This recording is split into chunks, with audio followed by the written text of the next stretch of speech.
Okay, it's 2 p.m, so we'll get started. Welcome to this meeting of the Police and Crime Panel. This meeting is being broadcast live to the public via YouTube and will be available for viewing on YouTube after the meeting. Please can I ask that you turn your microphone on when speaking and turn it off when you have finished. A fire alarm test is not scheduled today. If the alarm does sound, please leave the room and I'll escort you to the fire exit. We have a few new members on the committee this year, so welcome to you all. As it's the first meeting of the new council year and we have new members, it would be useful for everybody in the room to introduce themselves, starting on my left. Good afternoon, everyone. I'm Fiona McMillan, Chief Legal Officer and Monitoring Officer for the County Council. Councillor Michael Rickman from Harbour District Council. Joe Wilson, Melton Borough Council. Dan Harrison, leader of Leicestershire County Council. Croatia Chapter, independent member. Councillor Michael Mullaney, Hinckley and Bosworth. Councillor Kevin Lloydell, Oby Wixton Borough Council. Kira Knott, Chief Finance Officer, OPCC. Siobhan Peters, Director of Strategy Partnerships and Commissioning, OPCC. Rupert Matthews, Police and Crime Commissioner. Oliver Bryan, Deputy Police and Crime Commissioner. Claire Trewartha, Chief Executive of the OPCC. Councillor Andrew Woodman, North West Leicestershire District Council. Councillor Rosemary Powell, Rutland County Council. Councillor Mohammed Dowd, Leicester City Council. Councillor Ellie Kelvin, Leicester City Council. Peter Jones, independent member. Councillor Liz Blackshaw, Charnwood Borough Council. Councillor Les Fillmore, Blaby District Council.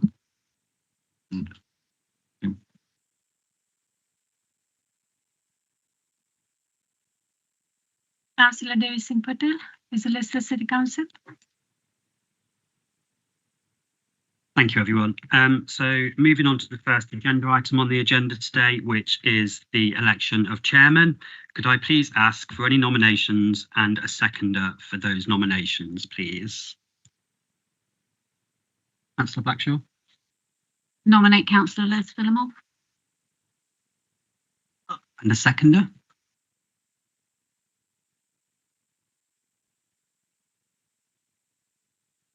Are there any more nominations? Okay, all those in favour? Okay. Want to take the chair, Mr. Fillmore? Yeah. Thank you.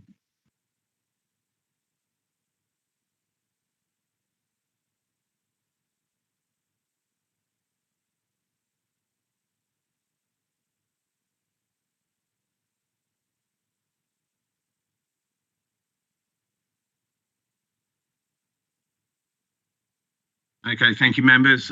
It's a great pleasure to be back as chair of the panel.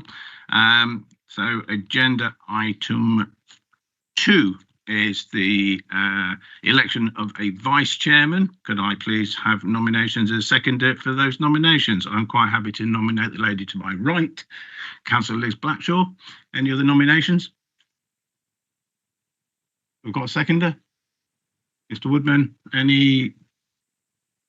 All right, well, the fight to second you here, Liz. Any other nominations? Okay, Liz. I'm John.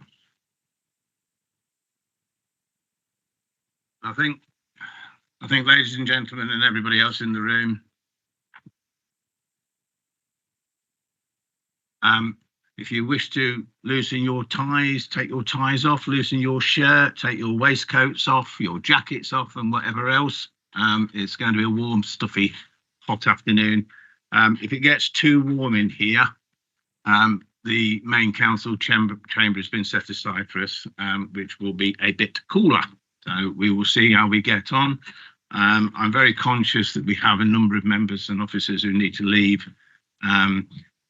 between 3 and 4 o'clock. So we will note those people as they depart. So if everybody's happy, we will move straight on. So agenda item 3 is minutes of the meeting held on the 4th of February 2026. These are on pages 5 to 12 in your agenda pack. Does everybody agree that the minutes are an accurate record, those being those people who were present? Everybody happy? Okay. Okay, thank you for that.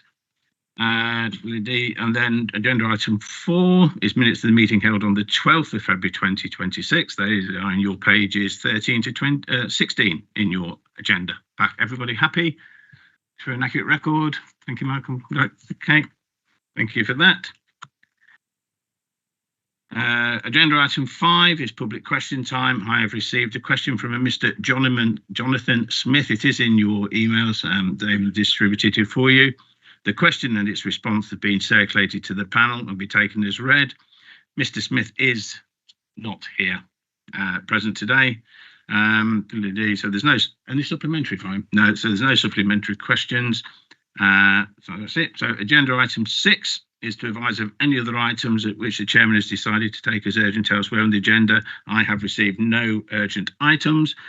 Agenda item 7 is declarations of interest in respect of items on the agenda. Do any members have any interest which they wish to declare? None, thank you. Agenda item 8, moving on to the first substantive item of the agenda today, which is the review of the panel membership. This is on pages 17 to 22, and I will hand over to Damien to present the report. Thank you, Damien. Thank you, Chair. So the purpose of this report is to consider the panel's membership and any changes required to meet the balanced appointment objective as required by legislation. In making appointments to the panel, there's a requirement to secure that, as far as reasonably possible, the balanced objective is met. This means that local authority members of the Police and Crime Panel must, when taken together, A, represent all parts of the relevant police area, B, represent the political makeup of the relevant local authority or the relevant local authorities when taken together, and C, have the skills, knowledge and experience necessary for the Police and Crime Panel to discharge its functions effectively. The political balance and allocation for the municipal year 2026 to 27 is set out in paragraph 8 of the report and is as follows: 4 Conservative, 3 Labour, 3 Liberal Democrat, 1 Green, 1 Independent and 1 Reform member. The report outlines that following the annual meetings of appointing councils, the membership of the Police and Crime Panel for 2026-27 does not reflect the requirements for precise political balance. The panel currently proposed comprises of 6 Conservative members, 3 Labour, 2 Liberal Democrat, 1 Reform and 1 Independent member. So this is 2 additional Conservative members, no Green appointee and 2 Liberal Democrats instead of 3. The panel will note that there have been complexities in achieving political balance for a number of years, and the composition of the panel has not aligned precisely with the mathematical requirements for political balance. Officers have explored with relevant appointing councils whether they would consider changing their representative to enable political balance to be achieved. An option which has not yet been explored is to increase the size of the panel by co-opting further elected members. This would require the panel to make resolution to notify the Secretary of State of its reasons for deciding that the resolution would enable the balanced appointment objective to be or would contribute to being met or effectively met. All members of the panel would need to agree to a particular co-option. So in terms of recommendations on this report, the panel are asked to A, consider whether they feel the panel meets the balanced objective as far as reasonably possible, or whether there are further steps that should be taken, and B, agree that Schedule 1 of the Constitution should be amended to reflect the current membership. Thank you. Thank you, Damien. So, does anybody have any questions or comments? Ellie? Thank you, Chair. I recognise that this is a difficult ask every single year, and that we're faced with similar challenges year on year. But I would question, and I'm quite happy to accept what we've got here this year in terms of the political balance, because I can understand how we got here. But I would question whether we need to change the Constitution. I mean, what does that mean? Is that going to have implications for future years in terms of numbers? I just want some assurance that, in fact, actually what that doesn't mean is that this now becomes a permanent state.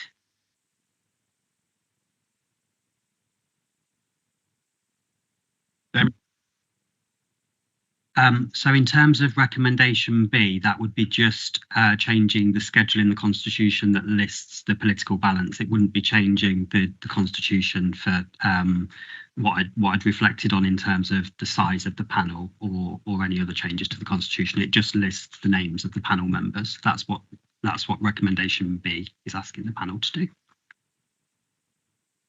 So, and that changes year on year, sorry. Yes, so it's a list of names rather than a quantity assigned to a political party. Yes, that's right. Yeah. Fine. Any other questions, comments from members? Michael?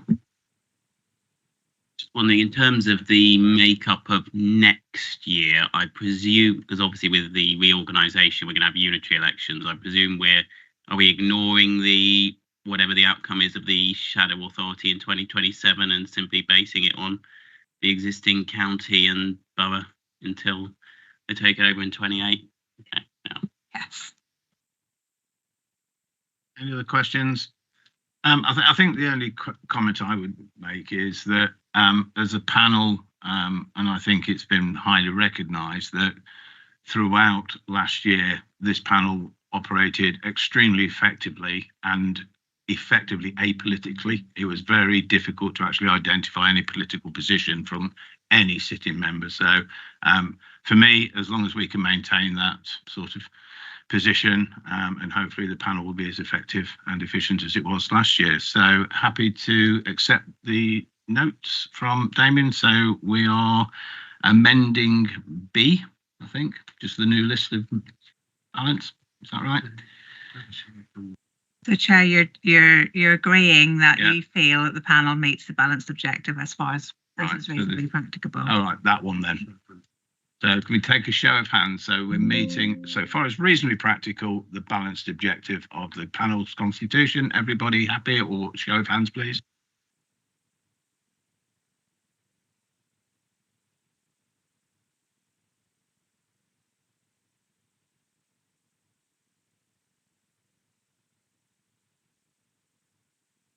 Yeah, so not quite unanimous, but certainly by majority. And then B, to agree the Schedule 1 of the Constitution. Agree the Schedule 1 of the Constitution should be amended to reflect the current membership. Everybody happy? Kind of got to be because you just agreed on the other bit. So, okay, that's great. Thank you very much. So we now move on to agenda item 9, complaints about the Police and Crime Commissioner. They are listed in your agenda pack, pages 23 to 26.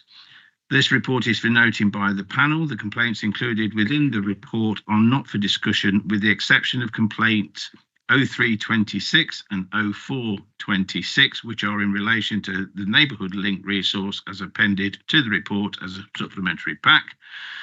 This report will be presented by Fiona McMillan, Assistant Director of Law and Governance at Leicestershire County Council and Legal Advisor to the panel. Fiona.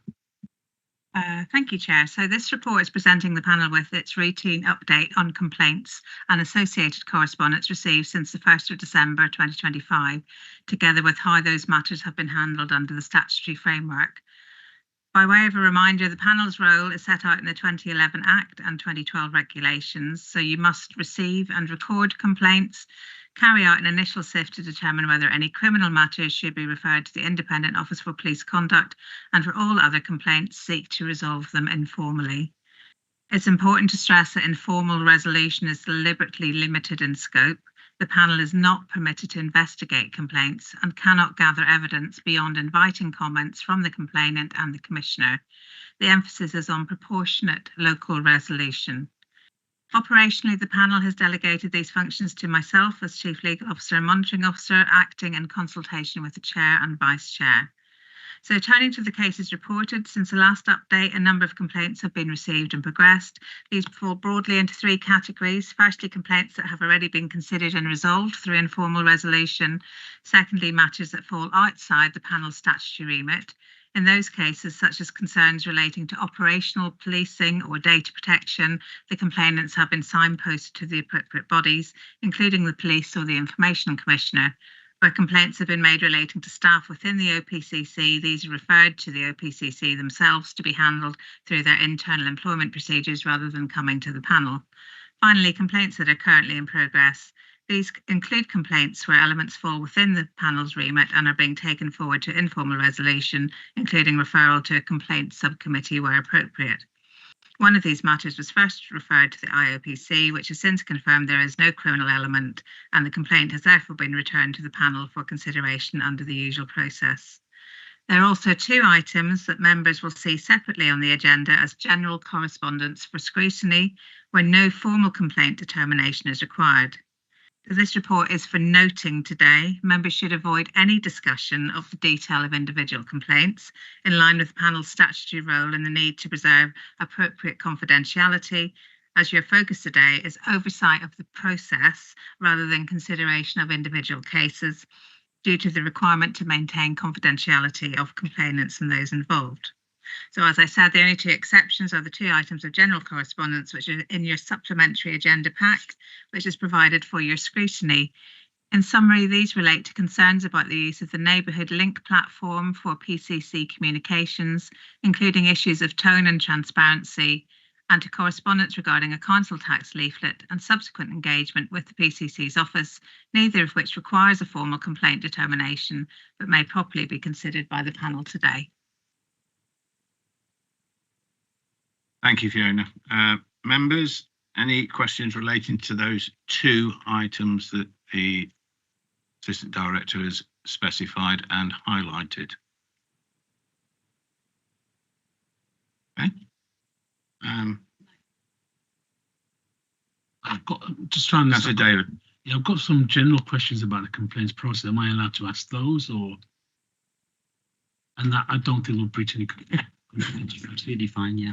Yeah, okay. In terms of the complaint 1125, the Crime Commissioner was going to express regret. I'm not sure when that was done and where it was recorded.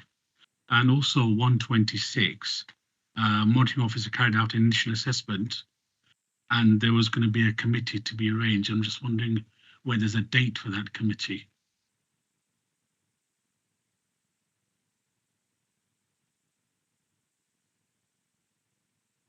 Damien. Which number complaint was that, sorry? 126.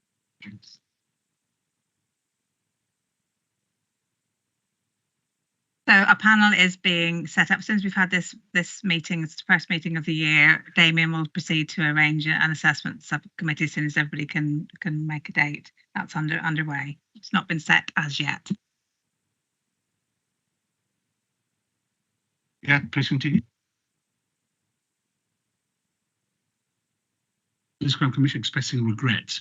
I'm just wondering whether that regret was expressed and when it was recorded. Yes, so there was, we had a panel meeting and there was a published summary of that went into the public domain at the time. And that will be found on our website, the Police and Crime Panel's website. There'll be a copy of that. I think that was circulated to the whole panel as well, so I will double check that was done, and if not, I'll circulate it round, but I'm sure it did go to the panel, yeah. Any other Peter? I want to ask about the governance of Neighbourhood Link and its use by the OPCC. On those items, you are scrutinising the correspondence that you've received, so you are able to ask the Police and Crime Commissioner on those points, yes. James. Mr. Matthews, can you tell me what written policy the OPCC or the PCC's office has to govern the use of Neighbourhood Link? Mr. Matthews? Thank you. I think there. Probably. Yep, we have a communication and engagement strategy that oversees the totality of the engagement that the Police and Crime Commissioner does to fulfil his legislative obligations. that covers sending out electronic communication, some of which will be sent out through Neighbourhood Link. Obviously, when somebody signs up to Neighbourhood Link, they have to click to say that they are willing to receive information, and they're asked specifically whether they want to receive information from the OPCC. So the only time they would get information from the Police and Crime Commissioner is if they have opted into the OPCC element of Neighbourhood Link. Understood. How does the use of that as a common communication channel ensure political neutrality so that it's not used for campaign type activity? So the majority of the material that gets sent out by Neighbourhood Link will have been written by my staff, all of which are politically restricted roles. Understood. Thank you. Any other questions or comments? Okay, I think one that I would pass Mr. Matthews is I understood the baseline role of Neighbourhood Link was to publicise and comment on police activity, not a commissioner's activity. And I genuinely can't remember the last time I saw any correspondence about police activity, but I do seem to get yours fairly regularly. So it's just an observation, and I don't necessarily recall personally ticking the box that says Commissioner, but I've been on Neighbourhood Link for a very, very long time. So Claire? Yeah, so the page that will come up for you to sign up gives you 5 options, so that you can opt into information from very specific sources. So you can either opt in or opt out of information about staying safe online, information about the police, information about Neighbourhood Watch, the Office of the Police and Crime Commissioner, or information about reporting fraud. So you will have only received information about the Office of the Police and Crime Commissioner or the activity of the PCC if you have ticked the box to say that you want to receive it from the OPCC. And obviously, as with any kind of online activity at the moment, if you scroll down to the bottom, it's very easy to unsubscribe. Okay, thank you, Claire. Any other questions, comments before we move on? Okay, thank you, members. We will move on. The agenda item 10, moving on to the first report of today's reports of the Police and Crime Commissioner, which is the Police and Crime Commissioner's update report. This is on pages 27 to 60. Over to you, Mr. Matthews. Thank you, Chair. Well, I think we're all familiar. Oh, by the way, congratulations on your re-election as Chair, and also welcome to the new members of the panel that I see here. Those of you that have been here for a while will be very familiar with the format of this and the sort of ground that it covers. I think it's quite a full report this time, which sums up what's been going on and so on. But of course, if anyone has any questions, we will do our best to answer them. Thank you. So if I may, members, within the pre-meet, there was a query about engagements. I will accept the information I've been given, and that question will not be pursued today. Thank you. Any questions on the Police and Crime Commissioner's report? Oh no, it's hot and warm and we all want to go. This is fairly unprecedented. Let me just bear with me 1 second, Mr. Matthews, just while I scroll down to see if I've got anything particularly highlighted.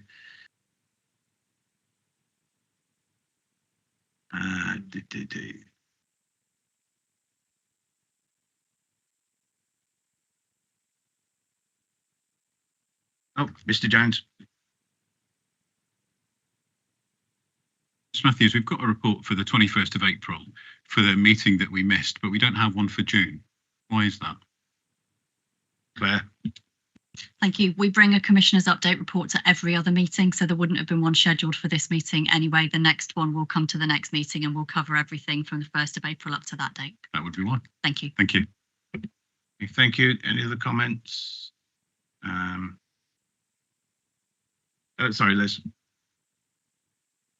I'll just make a regular observation. The engagements just seem to come across as a nice programme of visits and conversations. Can you demonstrate that any priorities and decisions have changed as a result of these visits? And I will give the same answer I think I normally give, which is I believe it is very important for an elected official to maintain contact with residents, businesses and other interested parties between elections, not just to only be seen at election time, and therefore I get out and about and make myself available to anybody who wants to talk to me, and I find an informal setting is probably more conducive to people raising subjects with me than a formal one, hence why I try and get out and about as much as possible. You will also be aware, of course, in other papers there's a lot more about cause and effect and so on, but by the very nature of going out and talking to constituents, some of it isn't cause and effect of then things happen. A lot of people, quite a lot of times say, well, how's it going? Oh, yes, it's all fine. So I don't think it's possible to do that, but I do believe it is essential for an elected official to make themselves available to the public and other interested parties, and that's what I do. Thank you. Liz? Thank you. I think that's something that you and I are in agreement on, very active ward councillor myself. Is there any strategy to the different engagements that you do make? Yes, I'll hand over to Claire for the detail on this. I give direction that I want to visit all parts of the area that I look after on as regular a basis as I can, and also that I engage with as many different demographic groups and, well, I was trying to think what's the right word between residents, businesses, and so on. I'm not quite sure what the correct collective noun for all of that is. Community, I suppose, but the actual detail of where I go and what I do isn't down to me. It's done by our staff. So I don't know if Claire wants to add anything. Yeah, so we keep an eye on within the structure of the engagements that the PCC likes to do. So it likes to do community days and newsletters and the electronic engagement. Like I've said, that's all been built by our head of comms into a communication and engagement strategy, and then that is tracked to ensure that the commissioner is doing as even a possible engagement across all of the different protected characteristics, the geographies, and the relevant communities. Mr. Olsen? Joe will do read this. Thank you very much. Take yourself back to 2010. I believe it's David Cameron who came up with the idea, or certainly ran the idea of the PCC and took it to the country, following the Los Angeles model. And the whole idea was to form a connect between the PCC and the public. And that is what you're doing. Thank you very much. Thank you, Joe. Okay, any further? Mr. David? Chair, my apology because I've just sent this information as I was coming in, and it's in relation to Police Crime Commissioner's comments on Twitter and your Substack some time ago in February, where you mentioned that one particular community, the Muslim community, is quite responsible for the election victories, and it's a large grouping that you represent in the county, in your remit. I'm just wondering where those comments were divisive and what your views on that. Because you've made a video on Evington Road about the election victory in your private capacity. Mr. Daywood, if I may, that's probably a separate question for another agenda. We're not here to scrutinise Mr. Matthews' use of social media. It's not on the agenda today. I know exactly which thing you're talking about. Yeah, but sorry, Chair, it's a differentiation of his role because he's a public official, and public officials, whatever say in private, should also be accountable for what they say. But I will respect your position. Thank you. I think there's a very fine balance for all of us as elected officials as to what is seen as political positioning and what is seen as our day job and things like that. But I'm quite happy with officers to talk about bringing social media and the use of to a future agenda item for a broader discussion, if that's okay. Yeah, okay. Unless Mr. Matthews wants to comment on anything, which I'm happy to just boot. I regret, Chair, I have a photographic memory for what I posted on Substack 4 months ago. Sorry. Okay, thank you, Mr. Matthews. Okay, but we will pick it up, Mr. David, as a future. Oh, fine. Thank you. Parisha. Sorry if I've missed it. It's more of an observation. So it's point 17. The Commissioner talks about his team visiting number of local funded projects. It would just be, I guess, from, it's good to hear that you feel that, and the commissioning team feel that the public money is being used wisely and the project funded are doing what the grant suggested that they would be doing. But the output column, it would be nice to see some information of some of the successes or the impact them organisations are having. I feel like it's a bit of a copy and paste on each section of the output within that report. Thank you, Parisha. I think Mr. Matthews, and it refers back to Councillor Blackshaw's comment, that we see the inputs, you see the targeting, you see a bit of narrative, but actually we don't see what the actual impact benefit was. I accept you commented a bit earlier that it's sometimes a bit difficult, but I think for Parisha and other panel members, if there is a way of making it a bit more succinct and specific about this is where we went, or this is why we went, this is what we did, and there's a bit of a, and what was the outcome of that, if that was possible, Mr. Matthews. We've been asking it for a very long time, and we're going to keep asking for it. Any other questions? Mr. Jones. If we've been asking for it for a long time, what's the barrier to getting this input? What stops it? Mr. Matthews, you want to take it, or yeah? Well, we do our best, Chair.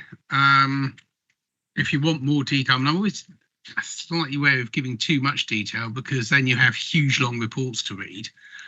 And I know, of course, your time is valuable because you're all councillor, or most of you are councillors elsewhere, and you have enormous reports from the councils to read as well. I mean, if you want more detail, we can give you more detail. Mm. I think perhaps, Mr. David, your microphone's on, please. All right. Joe, would you go? Oh, Joe, your microphone's on. What is it still on? Yeah, thank you. Yeah, thank you.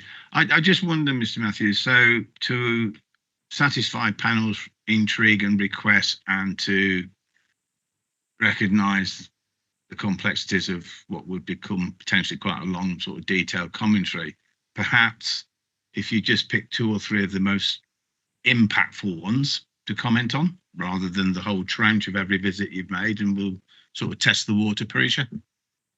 Sorry, Chair. I think they've identified 1, 2, 3, 4, 5, 6 grassroots projects that were funded. It'd be great to just see, even if it was a summary of the impact on them grassroots projects and how, even if it's a proportion of the funding, how it's been spent and how it's been a success in them community. It is public money, and I think the public would want to know.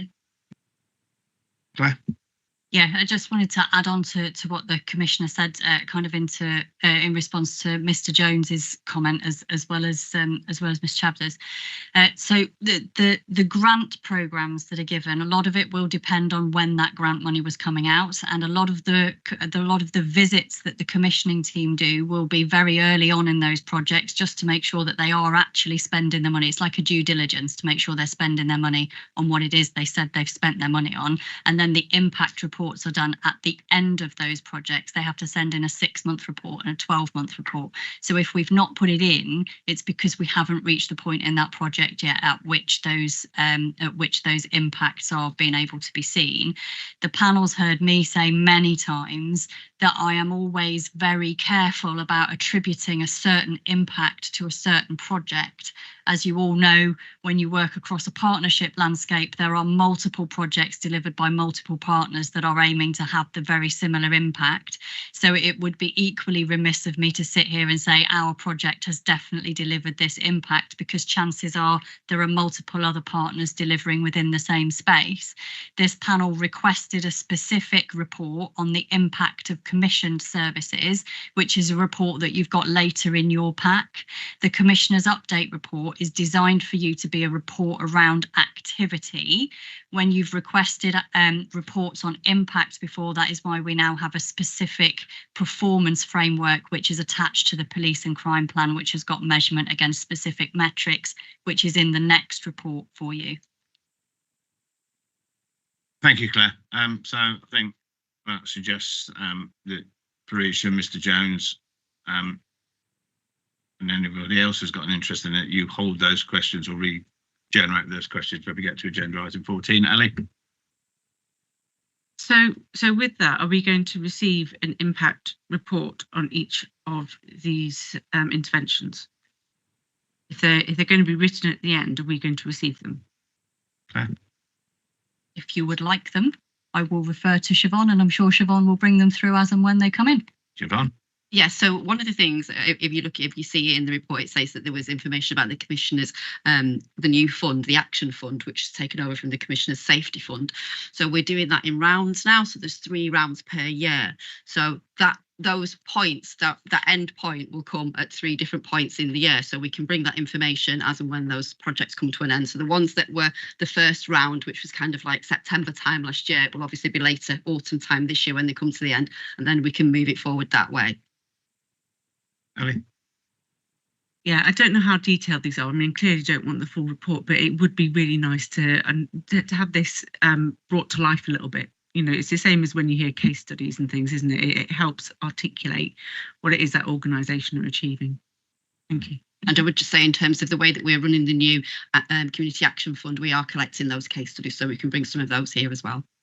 That'd be handy, Siobhan. So I think members who sit on CSPs, we are familiar with quite detailed information from the police, and it's quite clear they take a certain action and we see a very specific outcome from that action. So I think that's generally where members would like to get to by the feel of it, that this is what you did, this is how much it cost, this is what the output of that was. So so impact assessments are always very good. So any other questions on this agenda item?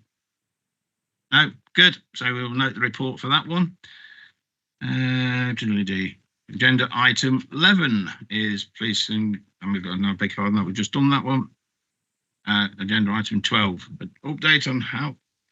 No, on 11. I beg your pardon, I ticked the wrong one, my fault. It's way too warm today. So it's agenda item 11, police and crime plan. I should know that because it's sat here on my laptop. Police and crime plan delivery update is on pages 61 to 68 in your agenda pack. Over to you again, Mr. Matthews. Thank you, Chair. Well, again, it's following a fairly standard format, which those of you who have sat on this panel for a while will be familiar with. Obviously, I will be happy to ask questions. However, has been pointed out to me that it should, references throughout this should be to the temporary Chief Constable, not to the substantive Chief Constable, because recruitment for Chief Constable is something that is still ongoing, and we do not know, of course, what the outcome of that will be. Other than that, I'll assume you've all read it, and happy to take questions. Thank you, Chair. Members?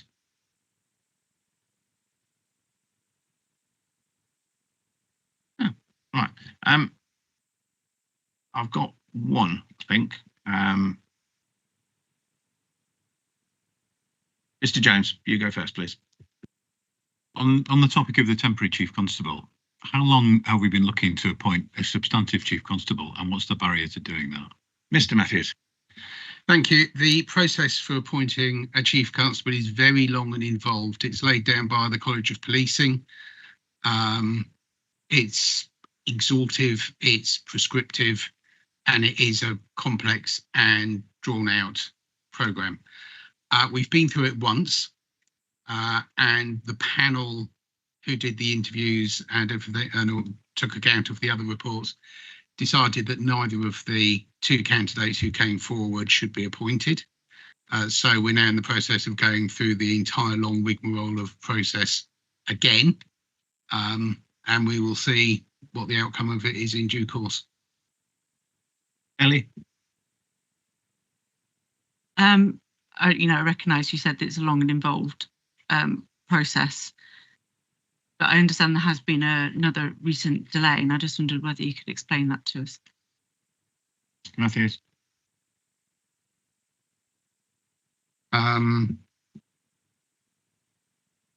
It wasn't possible to hold the meeting on the date that it was anticipated it would be held.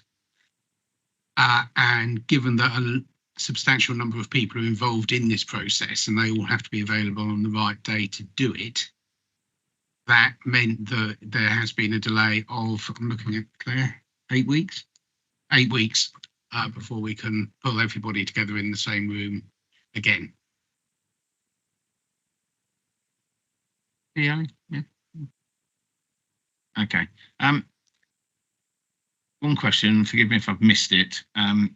Paragraph 10 or bullet 10 talks about the average length of service for a PCSO. It's discussed on the board and D. And the PC requests that the comparison exercise is undertaken with Leicestershire Police against other forces to determine if the metric for this action requires amending. So this was talking about, particularly for members of the public, that PCSOs as a pathway to becoming warranted officers, and you were going to look at that. Is there an outcome of that yet? Do we have a result? So the excuse me. So the role of a PCSO and what the PCSO does in Leicester, Leicestershire, and Rutland obviously is at the discretion of the Chief Constable, and there are different powers that are bestowed on PCSOs depending on which area of the country they serve in. The commitment within the police and crime plan was that the Commissioner would scrutinise the model that was in place in Leicester, Leicestershire, and Rutland under the Chief Constable, temporary Chief Constable, which he did in Corporate Governance Board in, I think, March. The temporary Chief Constable provided a really robust narrative about how and why he uses our PCSOs in the way that he does. There was a conversation at the same meeting about the length of service to do with PCSOs, and we committed in that meeting to coming away and having another look about how we measure it, because one of the problems is if you want to increase your PCSO numbers, that naturally involves new recruitment, and then if you've got new recruitment, that then brings down your average and kind of looks like they're not in post for very long when they actually are. So we're still working our way through how we're going to measure that with the ACO for people. Okay, thank you, Claire. Any, Liz? Thank you. On 17A, it says 2025, 2025. Shouldn't that be 2026? But following on from that, it says that overall 29% of the plan has been completed over the first 3 quarters, but your graph on point 15 shows that you're expecting to have 40%. How do you explain the discrepancy? I can explain the discrepancy by saying we are slightly behind delivery compared to where we were anticipating.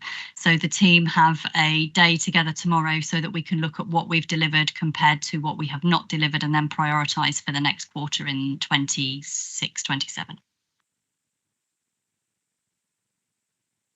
Okay, thank you, Claire. Any other questions on this agenda item? Okay, so the panel will note the report. Thank you, Mr. Matthews. Agenda item 12. Update on how the Police and Crime Commission and Force are implementing the recommendations that were provided as part of the Police and Crime Panel Tasking Group Section 106 funding review in your agenda packs, pages 69 to 74. Oh, now, who's going to take this one? I'm looking for Mr. Matthews or Kira. I think it's one for Kira, Chair. Kira, welcome. Thank you, Chair. Again, this is the Section 106 report that comes on twice a year. Just give it a kind of a snapshot back at from kind of March was the last time kind of that this report came. So again, it's just looking at what agreements we have.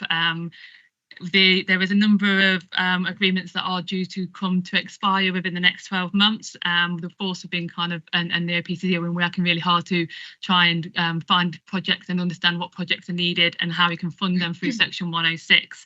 And a number of bids have been put into local authorities to be able to draw some of that down. So we're just waiting to some of the outcomes. So you'll see that as we move forward in this report over the next year, you'll see that we are starting to draw down them funds and starting to get that money in and use that money for projects and for to kind of expenditure and for some of our capital.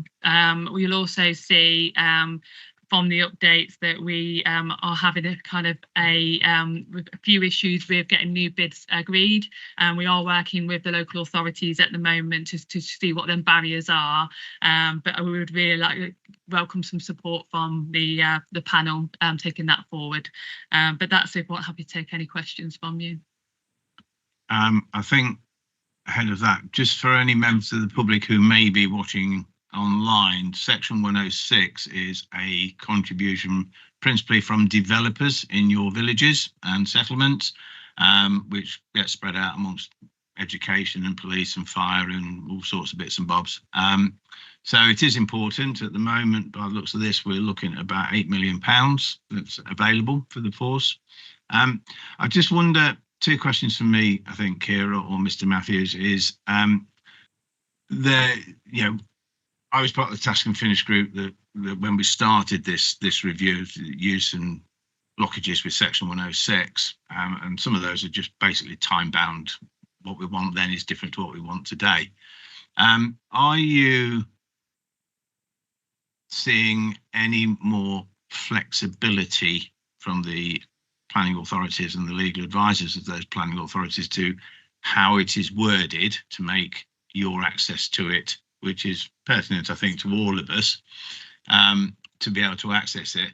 And the second point of that is, do you have an opportunity to put in an advance wish list of things that you would like to see, so when those planning applications do come in, the planning teams, the legal advisors, the section 106 officers actually have advanced sight of the kind of stuff that the force would be looking for? Kira. Yeah, so your first point, it's a bit mixed across the local authorities. So some we have had some really good kind of flexibility around that, others not so much. And again, I think we had this when we had the working group, there's still quite a few inconsistencies across all of the local authorities. I know we as part of this working group, it was trying to kind of have more of a consistent approach, and that has in some areas, but it's not been successful in all areas. The other one, to your second point, we have now developed the new estate strategy, and we've included section 106 within the estate strategy, so we can start to identify areas where we might need some investment from section 106, and we can use that funds to fund some of our estate. Lovely, thank you, Kira. Any do it once then. Right, Rosemary, you first, please. Thank you. The report references, and you mentioned that there was £1.1 million of agreements that are due to expire in 2026. I don't know if that's the calendar year or the financial year. How confident are you that these will be able to be allocated and will not terminate in that period? Kira. Thank you. So I've had this conversation with the force, and I've identified quite a large number of projects that can use this and draw this money down with, and we have already started to do that, and we've already started to put them requests into the local authorities to be able to draw that money down. What we're doing is prioritising the ones that are due to expire first, so just to make sure that we are targeting the ones that, so we don't have to have any clawback of any of the money, and that we do maximise the total benefit. So at the moment it's working really well. But like again, it also depends on the local authorities agreeing to some of them expenditure, which some are and some are not. So again, it's a kind of a mixed bag where some are allowing us to draw down the funds for a number of different projects, and some we are having a few barriers in place. So we are still trying to work with them local authorities to bring them barriers down so we can use that money before they expire. Very happy. Okay, Mr. David, I think it was. It was to do with the clawback question and whether do they take it back in its entirety, or is it a fraction or a percentage? If what we don't spend, they take back. Liz. Thank you, Chair. We, believe it or not, Kira, I've got it down that we last discussed this last October. And you and I had a meeting in December to discuss the Charnwood contributions. Thank you for the spreadsheet, which you've given me today. If you've got a pen ready, we believe that we have just under 728,000 uncommitted, 120,000 committed, which brings a total to around 848,000 in total. We are very grateful that we've got we have a senior officer group that looks at section 106. We've got someone, I think it's from your office, but it might be from the police, sitting on that board with us so that we can look at new proposals. We want to work with you to make sure that this money doesn't get clawed back. To date, we haven't had to pay any money back to developers, and that is an encouraging sign. But we will work through the figures that you've given us today and try to come up with the answers and make the two figures balance out. But further to that, some of the money hasn't been triggered yet, which you've identified in the figures that you've given me. But I think in the report, it can be slightly misleading. There are some developments within Charnwood that are probably never going to get to the trigger level for various reasons. So you're not going to see that money, which is exceptionally unfortunate, but we are where we are. But I think it's distorting the figures somewhat for Charnwood and possibly for other areas. I'm happy to take that away, and in the next report we can reflect, because we have got that of what's uncommitted, what's still sitting with developers and what's not yet triggered. So I would include that in the next report. Thank you. Any other questions? Section 106? No, I think. Sorry, Peter. I'm an initiate to section 106, so if this is a silly question, you can all shoot me down as you see fit. But given how much all of us read constantly about the fact that the police are short of money, and that seems to be the root of every problem that the police has, if we have a pot of circa £8 million sat waiting to be spent, again, potentially silly question, what's the barrier to going and spending it, given that there appear to be no shortage of places that it could be spent? I'll take it, Kira. Section 106 agreements are a legal agreement between principally the planning authorities working with the associated agencies and authorities and the developer, and it's effectively cast in iron. So once it's set, that's what that legal agreement is.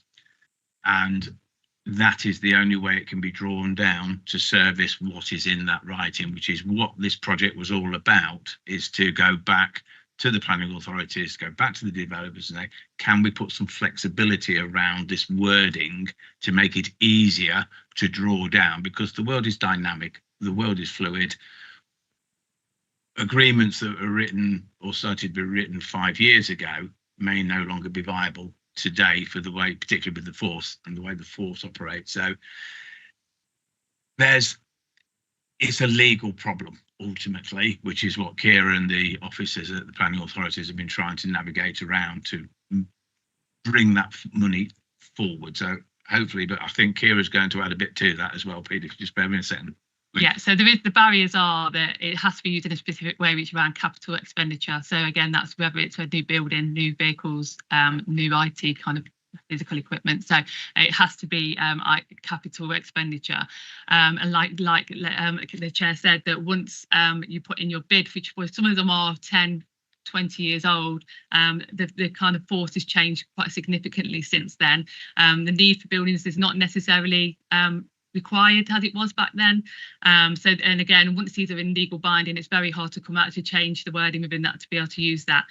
So that is some of the kind of barriers that we are facing, is that they are so tight that we have to be really specific about what we're using it for. It cannot be used for revenue. It can't be used for ongoing costs. So we have to kind of make sure that and anything that we do end up buying capital usually sometimes has an ongoing revenue and cost as well. So we have to factor in all of that when we're making these decisions and making sure that obviously we do try and spend the money, but in the right way. Can you give me a really brief example just to bring it to life? That could be quite nebulous given how many different variations there are of that. Can you think of one? So yeah, so again, there's ones where we need to build. They've given us either some land, like we build a premises, or we have to be a part of a kind of a building. We have to move into a part of a building that they've already built as part of that on that development. Okay. And again, so it may be that, and it has to be the money has to be spent quite specific in that area. So again, if there is no requirement to have a police facility in that area, then it makes it difficult to be able to spend that kind of money. That makes sense. Thank you. Yeah, it gets really complicated, Peter, and fair to everybody who's involved in Section 106. So, as Kira's mentioned, 10 years ago, the requirement may well have been for a physical asset, a building. But if that demand is now gone because the world's now more digital, actually they need to spend money on drones or new radio equipment or something. But actually, the legal agreement says physical building asset. So it's complicated, Section 106. But we've made good progress over the 3 or 4 years that we've been on this, and we hope to make continued progress with it because it's £8 million. It's not an insignificant amount of money. So, right, any other comments, questions? Mr. Lloydell. Sat on the same panel as you, Chairman, on the 106, and this is a very complicated system. Practicalities of it is that, from my own experience, our 106, fortunately, we've repurposed our 106 money, so we haven't got any left over, and it's all committed. But it reminds me of a complaint from the health service who was saying we want 106 money to, 106 money to build a new, particular a medical centre. And it's similar to the education department, where the school said, I'm going to have a classroom built. I'm going to apply for the 106 money. I then go back to our planners and say, the health service are saying they want this, education in that particular area wants a classroom. Has anybody applied for it? And the answer was, I had no application from the health service whatsoever. I had no application from the county council for a classroom. So therefore, I won't get it. Because the police have got a particular officer that deals with 106 and have been asked to apply for a particular problem between that authority. The health service do the same as education do. But if they don't apply for it, I won't get it. On the other side of that, if they apply for it and they say, yes, you can have it, it's 106 money is a one-off. There's the building. You've already alluded to it. There's now a running cost of that building. And the person who's got the authority or wherever he's got it says, well, it's a revenue cost. We haven't got any money to keep it going. It's a catch-22. So you can't hit brick walls with the foot guards to say, yes, we want it. We can't afford to run it when we've got it. So it's a very complicated setup. I keep going into it with our planners. I get quite a lot of information, but fortunately, we're not in the situation as Loughborough or anybody else. But it is quite complicated. And to me, it's restrictive, especially if people want to apply for something. But then there's a running cost to it, but then they can't get the money to run it in some cases, so they don't apply for it. I'll just share that with you from my own experiences. And I think the long and the short of it, Mr. Jones, and is you know, elected members are well aware of the complexities of Section 106. Collectively, we've all got to get better at getting the right legal agreements in place and the ability to spend that money. You know, it belongs to society and we should be able to use it and spend it. So thank you for that. Any other questions on the Section 106? Good. So we'll note that report. Thank you very much. Agenda item 13 then is the police contact demand. But just before we start, there are members, this is primarily for members of the public, who have already declared that there's some need to leave between 3 and 4 o'clock today. So we will continue the meeting. We should remain quorate. So those members who do need to exit at whatever time they've already agreed, just depart, and we'll see you next time round. So please contact demand, pages 75 to 80. Mr. Matthews, one of my favourite ones, and I'm glad to see abandonment rates for a start. Thank you, Chair, with the proviso, of course, that it can be very difficult to track abandonment rates and to work out if somebody is abandoned a call, whether that's because they've sent an email or what's going on with the issue. As you say, this is something that comes back. I know you, Chair, have a particular interest in this matter. As the report sets out, we're trying various ways to try and deal with this. Part of it being crime prevention, to stop so many people needing to contact the police in the first place. Some of it is spending additional money trying to beef up the ability of the police to deal with calls that do come in. And this is one of the things I can assure you the Chief Constable and I continue to discuss and continue to try and look at best practice from elsewhere and ways in which we can deal with this. But of course, open to questions. Members? Mr. Mullaney. Thank you, Chair. I was just looking at the report. I see that on all 3 of the contact metrics, the emergency calls, the non-emergency calls, and the online form, there was a big increase across all 3, 36% on the emergency calls, 50% on the non-emergency calls, and 49%, nearly half again, on the online form, which seems a big increase across all 3 areas in 1 year. And obviously we didn't see, I think, a similar increase in recorded crimes. So was there a reason why there was such a big increase in the contacts across all formats in just 1 year? Looking for a volunteer, Claire? I'll volunteer. That's something that the force are looking into in a lot more detail. I think it shows you just how many times people call the police when there has not been a crime taken place. The police tend to be the default 999 ask for when anybody needs any assistance about just about anything. So, for example, whenever there is flooding or hot weather, for example, the increased demand across all platforms spikes massively, even though none of those would be a crime. Now, some of those are still incidents that police are required to attend and support manage, but you can't read across that an increase in demand of calls leads to an increase in crime, because people call the police for all sorts of things, not just for crime. But we would absolutely agree with you that that is a massive increase in 1 year, which is why it's been made a priority. So the temporary chief constable and the police and crime commissioner have had a number of conversations about it, and it's been led as a priority programme by the deputy chief constable in terms of coming up with a response. Happy? Yeah, I mean, as you said, it is a very big increase in 1 year, and there must be, I presume, a multitude of factors that are causing it, because it does seem a very unusual increase across the board in contacts. Liz? Thank you, Chair. Paragraph 18 acknowledges that the introduction of online reporting has not reduced demand, with increases across all the contact methods. What assessment have you made of whether encouraging residents towards digitally reporting risks creating barriers for people who are not digitally aware? And have you got any plans to deal with that kind of situation? Being able to contact the police should be a basic right within our society. Do you need a more direct conversation with people of how to use the forms? What are you providing? And I think, just before you answer, Mr. Matthews, I think the other bit, and again, it's really for the public records and members around this table, we still have around 25% of society who are digitally excluded, and that does not specifically relate to elderly. That relates across the piece. Digital exclusion, or the contrary of digital inclusion, is massively important nowadays. So, Mr. Matthews. Thank you. You made one of the points I was going to make for me, and that's all right.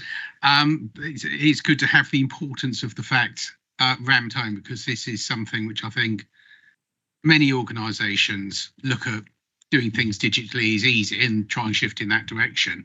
And if you're not always aware that quite a large chunk of the population are not digitally active, you can risk causing more problems than you're solving. But in answer to the specific question we were asked, yes, we are encouraging people to go digital, but of course the phone lines remain open. Okay, so as we already know, some of my pet areas, this one. So I think bullet 15 is a really positive commentary that the force is performing well against its peers, so that's really good. What I still don't have, what we still don't have, and I accept and understand that it is a national online reporting system, which I think we all collectively think is not the friendliest piece of technology. I have repeatedly asked for the abandonment rate of the online reporting, because I think it will be significant. And as the Police and Crime Commissioner, that is something you will be able to lobby government with, because it is, unless any of my fellow panel members want to disagree with me, it is a horrible, painfully long-winded online reporting system that I've abandoned several times myself. And it'd be really interesting, number one, what the abandonment rate is, and that information should be available, and where it's being abandoned, because I suspect it's actually fairly early on in the system, and we know what the structure of that system is. But I do think if we want to make digital reporting, digital inclusion better and improve the amount of engagement, then that is one that the government has to sort out. Liz. I do wonder if, Oliver, Brian, as part of your lobbying, you might suggest that they put in a button that is simply, I wish to abandon reporting this now, but also not wishing to make the form any longer, but something that says, I previously tried to report this on the telephone. Open to any and all suggestions on that, and I'm quite happy if you would like to co-write a letter to whomever the new policing minister may be in the coming weeks, but I think you're bang on. Okay, and Rosemary? Thank you. Yeah, I was just wondering on that online reporting, obviously on the other contact methods, we have, say, you've said the abandonment rate and how many are answered within 2 minutes or something. Are there any sort of outcomes that you're monitoring on those online reports? How do we know whether it's working? It's all right saying the volumes, but actually, are they are there any metrics about actually reporting the how that's working, the success or otherwise, or whether they immediately go into the system, or whether anything really? Just that open general question about how the outcomes of that are actually being monitored. Great question. Does it disappear into the ether, or is there somebody on the other end of it actually going, oh, we need to deal with this one? My understanding is that they're triaged in exactly the same way as if somebody reports via 101, in that a report is taken. Obviously, that report is yourself submitted online, and then they are triaged by a team. So every single report that is submitted via 101 is looked at by a member of Leicestershire Police and then allocated for investigation or follow-up, for example. So I can only reflect my personal experience. So I had one last year. I reported my crime via 101 at, I think, 7:30 in the morning, and I received a call from an officer following up with me asking further questions at 8:15.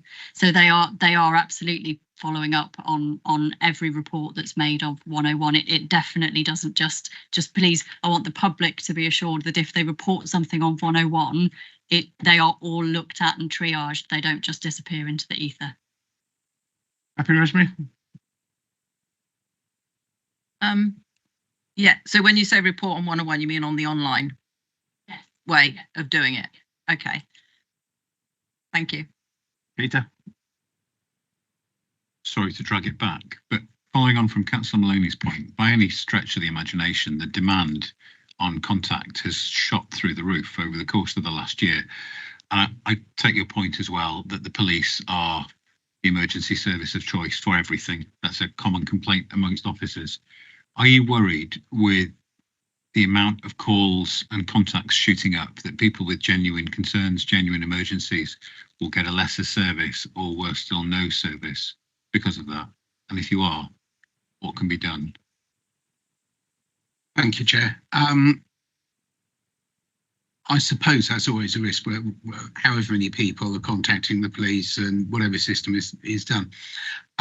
Does give me the opportunity, Chair, to say that I have, of course, been to the contact centre on several occasions and watched the staff at work. So on the one hand, from my view and from the reports I get, I think the triage system is very good and does catch the differences between an emergency situation, a serious situation, and a less serious situation extremely well.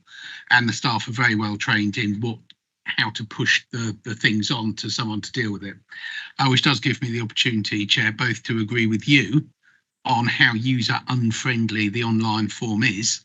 I know my deputy has been lobbying government frequently on the subject, but believe it or not, actually finding out who was responsible took a considerable amount of time so that we knew who to talk to. But I must also thank all the staff who work in the contact management area. It can be extremely stressful work. You can be talking to people who are upset, who have or are witnessing something very distressful and upsetting. And this gives me an opportunity once again, and I know I've done it before, but I can't say thank you to them often enough, to put on record my thanks and admiration for everyone who works in this area.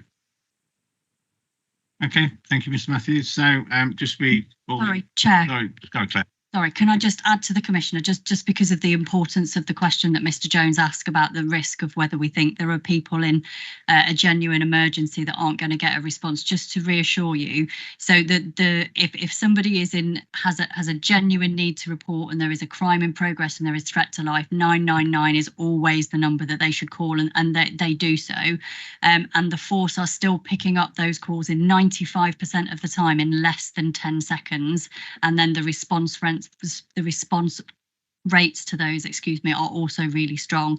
It's something that the Commissioner and the Chief Constable look at on a regular basis to make sure that they are still strong. It's one of the reasons that the Commissioner has invested kind of £1 million a year over the last couple of years into the contact centre to make sure that that can remain strong. So just to reassure the public, I do want to make sure that if you dial 999, the police will pick up the phone. Yeah, it's important to say. Thank you.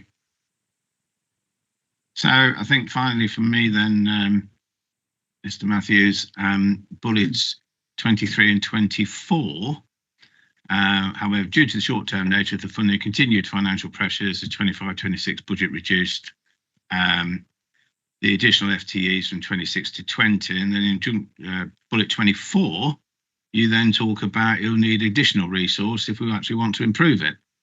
So I'll leave that thought with you and we'll pick it up again at the last agenda item, Mr Matthews. Right, any further questions? Are we going to just note this? Right, so the report will be noted. Thank you, members. Right, agenda item 15. Agenda item 14. The Police and Crime Commissioner commissioned services report. Unfortunately, Parisha's had to leave, but hopefully we can remember her question. Mr Matthews, commissioned services. Yes, thank you, Chair. Well, again, I think a good report, which pretty much covers it. I'm sure Siobhan will be only too delighted to answer any detailed questions any member of the panel may have. Siobhan, welcome. Thank you, Chair. Just a couple of caveats on the report. So this report is around our commission services, which are our services which we contract rather than our grant-funded services, which were outlined earlier on in the other report. And that we have two statutory responsibilities in the Office of the Police Crime Commissioner in terms of how we fund our commission services, and they are to support victims and witnesses and to prevent and divert from crime. So I gave you a little sort of like background on the services that we commission, so I'm going to kind of take that as read and just pull out a few points where things are working well, and then also particularly around the drug test on arrest where things weren't working as well and what our plans are to rectify that. So if you look in sort of like around the impact of our commission services around our Victim First, which is our biggest service that we commission, and that is if you are a victim of crime, the police will come out and they will offer you with consent the opportunity to have some support from our Victim First service. In the Q3 of this, they provided 1,833 positive victim contacts, those are where the victim has consented to triage contacts, and they overall have a 95.12% satisfaction rate, and we do that through dip sampling. It's not possible for us to sample everybody, but we do that through a dip sampling.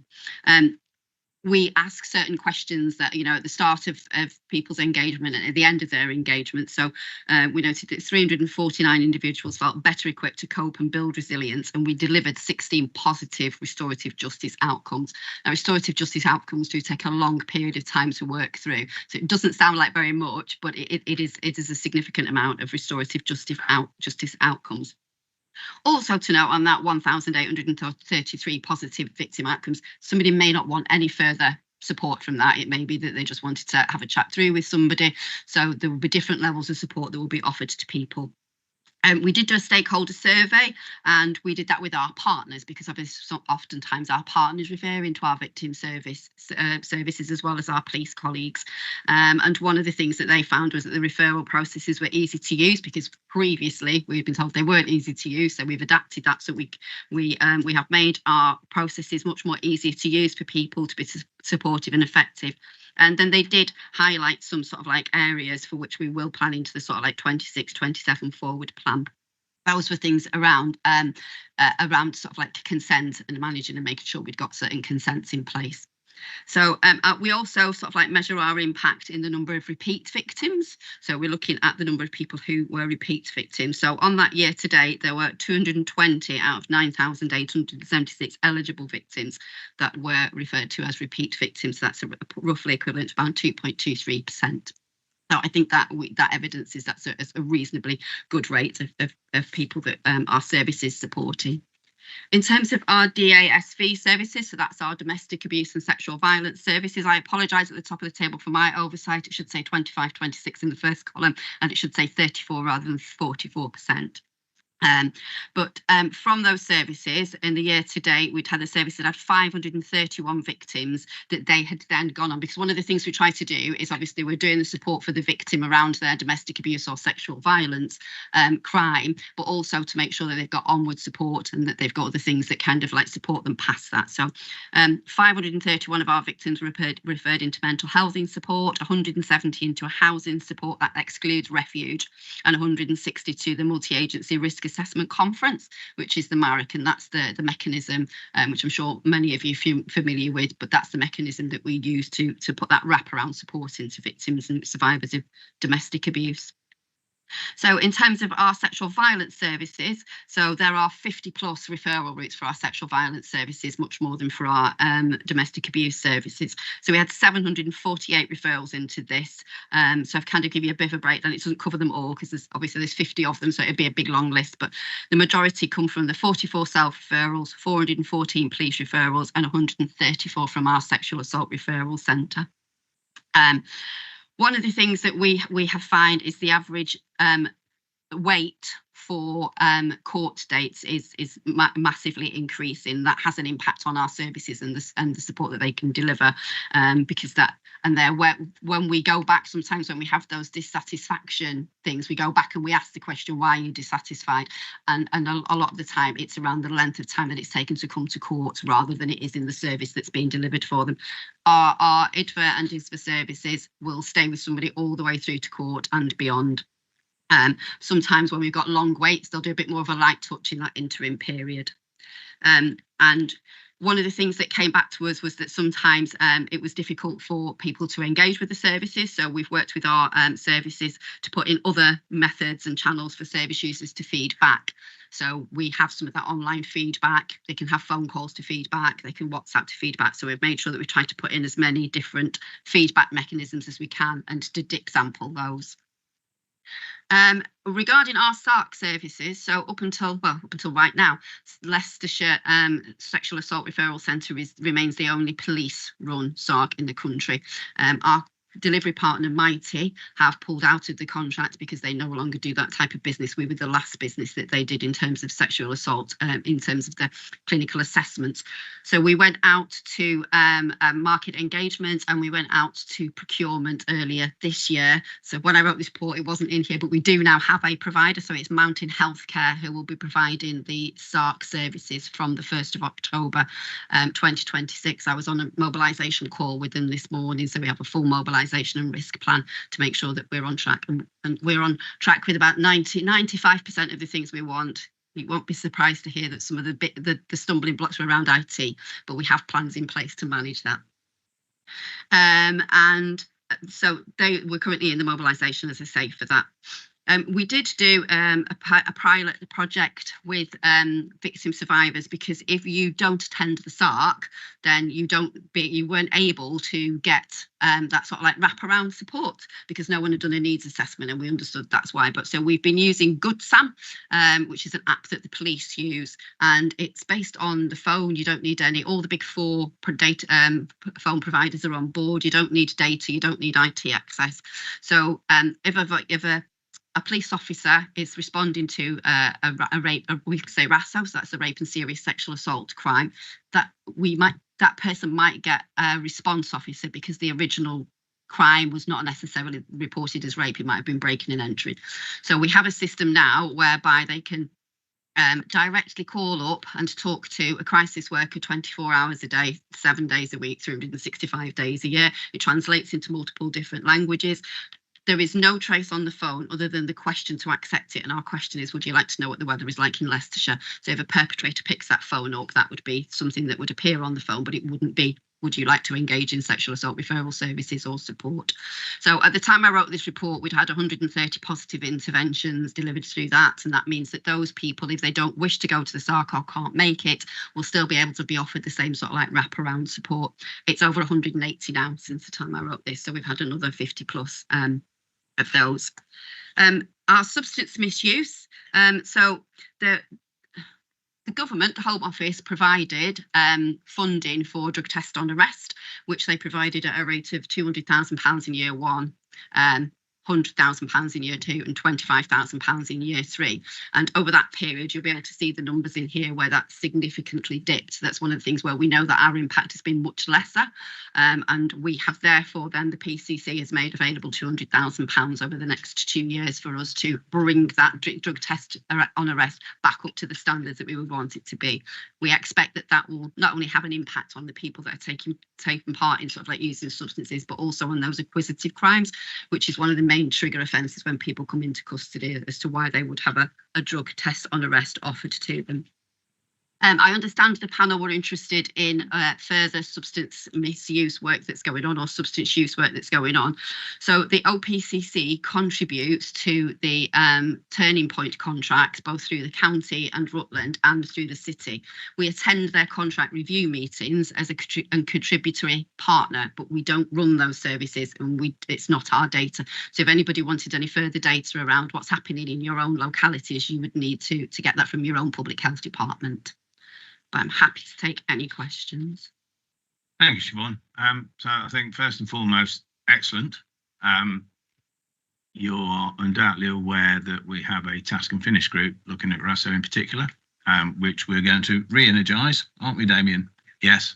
And I'm thinking 1, 2, 3, all members who was on that task and finish group are present again. So we will get that back up and running.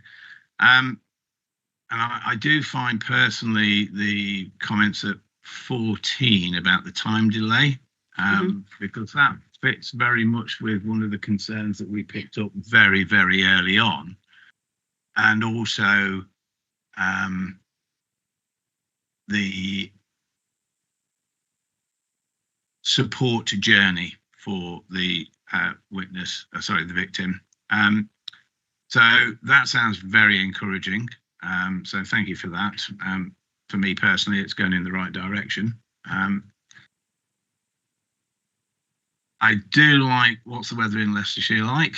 One of the comments that we did pass last year sometime was, sometimes a big burly copper in blue lights isn't the right person to turn up.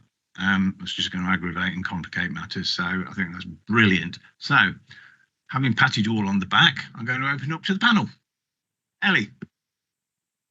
Thank you. I have sat on that task group, and I'll welcome some renewed energy behind that. And I also have, as part of my portfolio back at the City Council, the housing portfolio. Therefore, obviously understand that as a statutory responsibility, the local authority have to provide the housing need.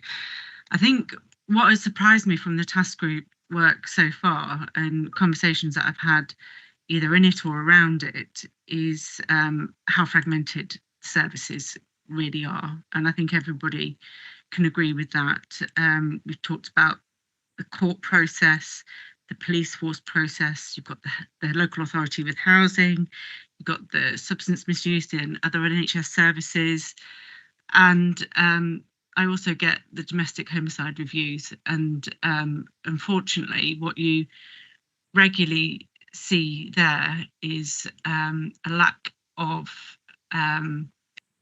service delivery individuals, people on the front line, and this is not a fault of their own, but lacking some sort of cultural competencies around particularly the barriers for different communities in coming forward and declaring abuse, or even recognising abuse, or and you articulated there a little bit about sort of language translation facilities, but it's sort of even the stage before that I'm thinking of.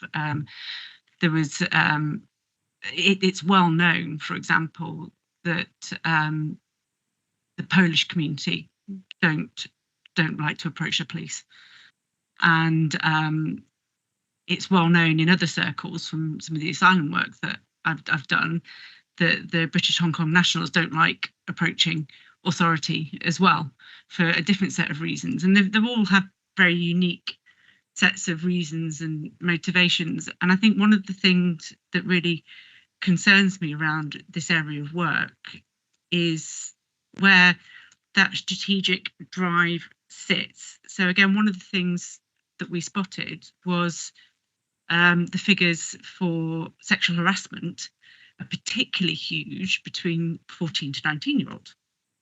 And that's where it spikes. And obviously that means early intervention, education, getting in around narratives around misogyny and the sort of Andrew Tate stuff is really, really important.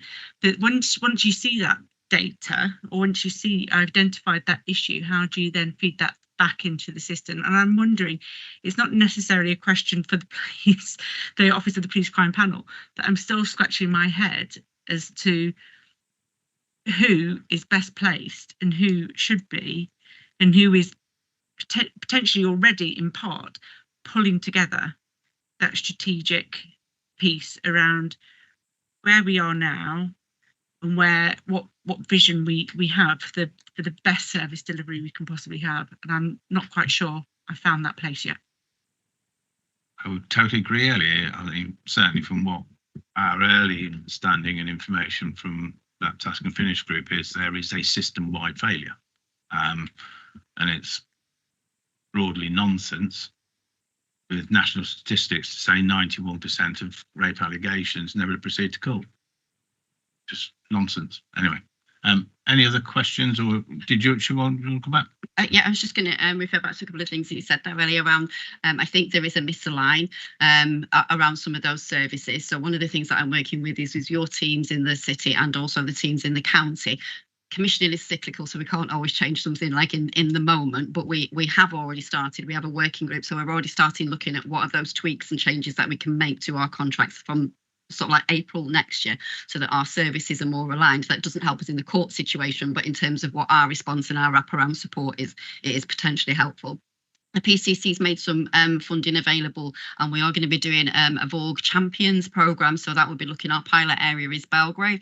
So it is looking at those people that somebody might report to rather than the police, rather than somebody. So it might be a GP receptionist, it might be a lunchtime supervisor at school. So it's looking around those people and training them in to be able to support someone and for them to be able to make the necessary sort of like referrals on. So it's looking at kind of how can we reach into those communities. So we'll take our learning from that pilot. And then also we have got, it's not in this report because it's not a commissioned service, it was funding that we got through the Safer Streets, and then the PCC has continued the funding for our Shush and Shara programmes. Please don't ask because I can never remember what they stand for, but the Shush programme is for our sort of like 10 to 15-year-olds, and that is around understanding what misogyny is, looking at, you know, what's happening. Because one of the things we originally was intended to have one programme, but when we did the consultation with young people, we realised that younger age group weren't even really aware what it is they should be reporting and looking out for.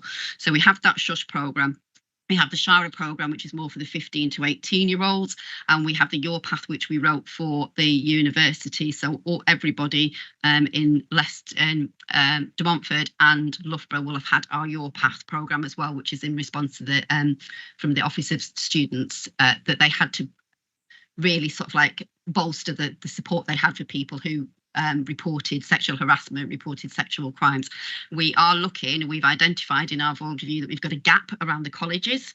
So there's a gap in that age group as well. So we're working with our colleagues on the colleges, and as part of the Strategic Partnership Board, we are working with those to bring this into our schools as well. So we will have kind of a one product, one evidence-based, one programme that will fit across LLR. Ellie?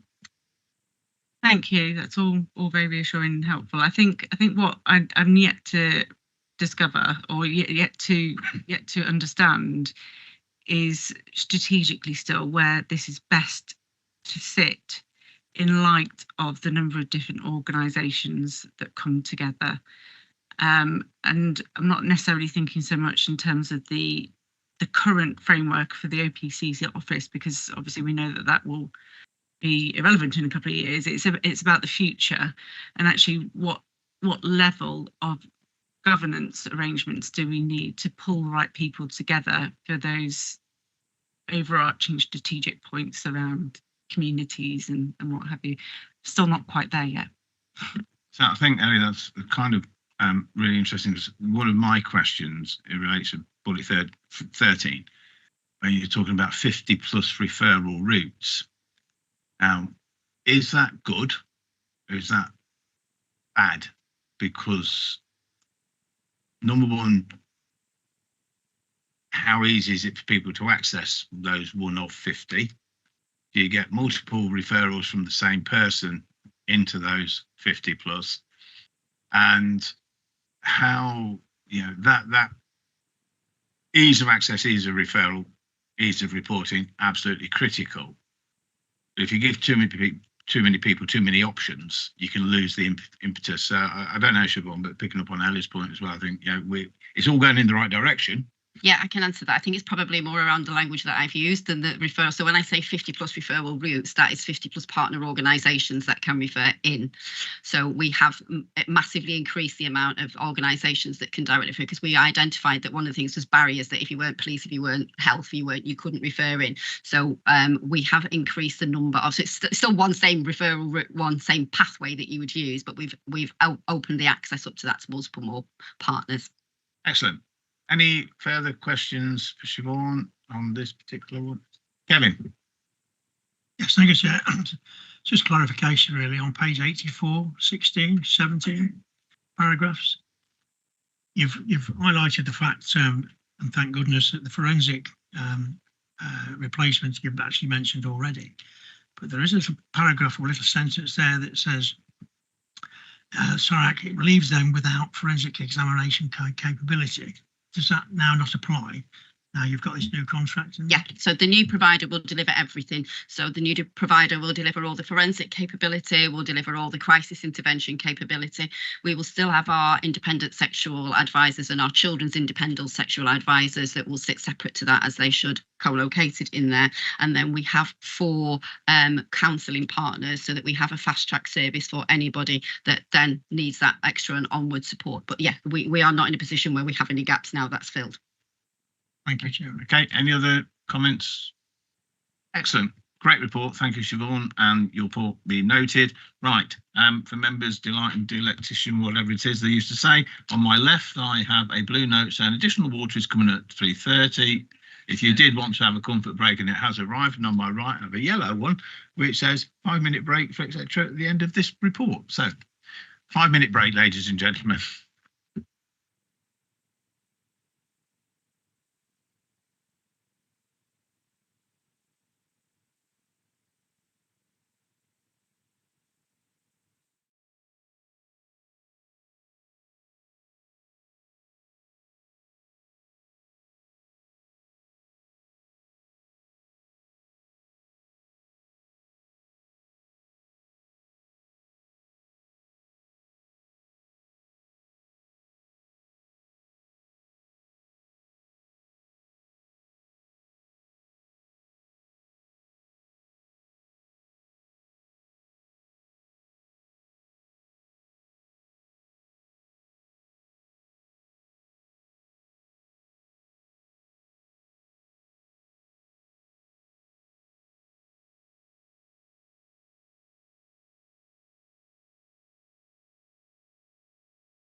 Okay, good afternoon, members. We'll come back into session. So agenda item 15 is the Local Criminal Justice Board update, pages 91 to 98 in your agenda pack. Mr. Matthews. Thank you, Chair. Well, I'm sure you've read what I think is a very full report by Claire and Assistant Chief Constable. Temporary Deputy Chief Constable Kerr. I've just been corrected, for which I apologise if she's listening. So, yeah, over to you for questions, I think. Members, Mr. Woodman. Thank you, Chair. You'll recall, I'll say it for the benefit of the new members, I raised the issue of the fact that all the neighbouring PCCs chaired this board, and we didn't have a politician who was, or an elected official who was chairing it. 7-8 months ago, we did all those interviews, and we interviewed someone specifically who was going to take on this role for the skill set, and they dropped out. We interviewed Mr. Bryan, who and we went through and we agreed with his skill set, but we didn't interview him for the to sort of chair this board. I was just wondering at what point Mr. Bryan presented the skill set to to chair this board. Mr. Matthews. Very talented chap, I think, is the easy answer to that one. Taking a step back, as you say, unfortunately, the person we were hoping to do this couldn't carry on for health reasons. I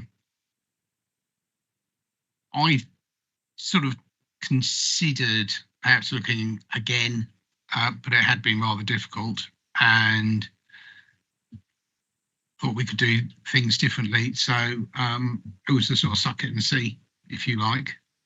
And I think it's gone okay. So I'm happy to continue with it as it is. Any other questions? Members happy to note the report? Okay. We will note the report. Agenda item 16, Deputy Police and Crime Commissioner Engagement and Lobbying Update, pages 99 to 104. Mr. Bryan, please. Yep, hopefully it's all fairly self-explanatory. There are numerous ongoing things which we're always arguing with the government about, mainly about police funding and more sustainable overall funding they can give. But I thought that the most pertinent one to everyone in this room is the ongoing plans that will essentially lead to the abolition of Leicestershire Police and the amalgamation into a bigger regional body. So I thought I'd give a sort of big overview of the goings on with that. And I'm happy to take any questions. Panel. Joe. Yeah, just going. Yeah, so thank you for that. So looking at what you call looking ahead, 32 to 37. You've outlined a programme of what you call continued lobbying and expanded engagement, national representation and updated reporting. So can you clarify what specific outcomes or performance measures you will use to evidence progress against these commitments? And when will the panel first receive a report demonstrating those results? Thank you for the question. I suppose when you'll receive is as soon as I hear anything, but there's a big national concerted effort by all offices of Police and Crime Commissioner and Police and Crime Commissioners to try and get some sort of concessions from the government, specifically on the amalgamation, and that's what we're hoping for. For instance, the one that I'm particularly interested in, or the question that I always ask at the start of these meetings is, they say they're consulting us. I ask, has the decision been made to do this? They say yes, which to me is not a consultation. That's just a process of informing us of what they're doing. So following on from that, it's then trying to make sure that officers that are paid for by local taxpayers and serve in Leicestershire and are deeply attached to Leicestershire aren't constantly subordinated to a regional problem. And that would be one of those sort of concessions that we're looking for. There is, I believe there is room for movement from the government on this. Whether or not recent events will change that, I'm not so sure, but I will keep you updated as and when. Yeah, just look forward to receiving a report in the future. Thank you. Andrew. Thank you, Chair. Obviously, lobbying works better when you've got a number of colleagues doing the same.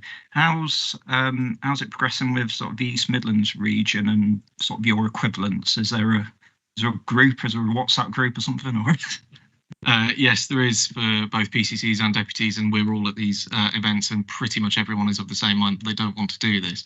Don't want to throw them under the bus too much, but there is one tiny variation on that, which is Lincolnshire, which absolutely nobody wants to adopt because of its financial difficulties, and they're quite keen to wash themselves of it, if I was being cynical. Any other questions, Liz? Oh, Kevin. Yes, thank you. Thank you for the report. That's really good. It's on item E on 101. We talk about democratic accountability, and the abolishing of the PCC removes the only directly elected check on police in England and Wales. Prior to this expensive experiment, there used to be peace and crime, a Leicestershire Police Authority. People, volunteers, people from the justice system and businesses and everything else. Their job was to hold the chief constable to account. By my reckoning, having done the research before the centres to London to talk about this, see, it worked perfectly okay. It did. But for a research one, which you've done quite a lot of, and that's very good. Perhaps maybe we should have sort of said, well, why didn't it work under the police authority and why should it work now? Because the experiment that we're doing now is very expensive, and that's been proved quite categorically through other agencies. It is. So should we not be, and you say we don't know what it's going to look like in the future. Well, none of us know what it's going to look like in the future. I know what the suggestion is, because we've been talking about it from a local authority point of view, which is a perfectly good explanation. It is. So from a research point of view, which you're very good at, seen it here, perhaps you look back at what worked and what didn't work.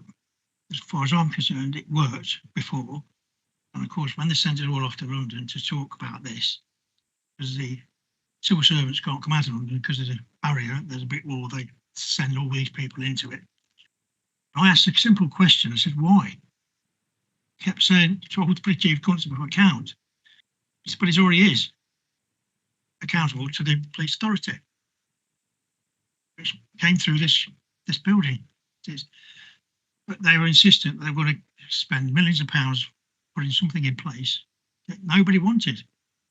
We did a survey about it, said no, why do we want this bureaucratic in place when we've got some system in place that already works? Just as an observation, Chairman, because I think the best thing that's going to ever happen is nothing personal. As I said this right at the very beginning, why do we want another tier of bureaucracy within the system? Fell on deaf ears and we got it.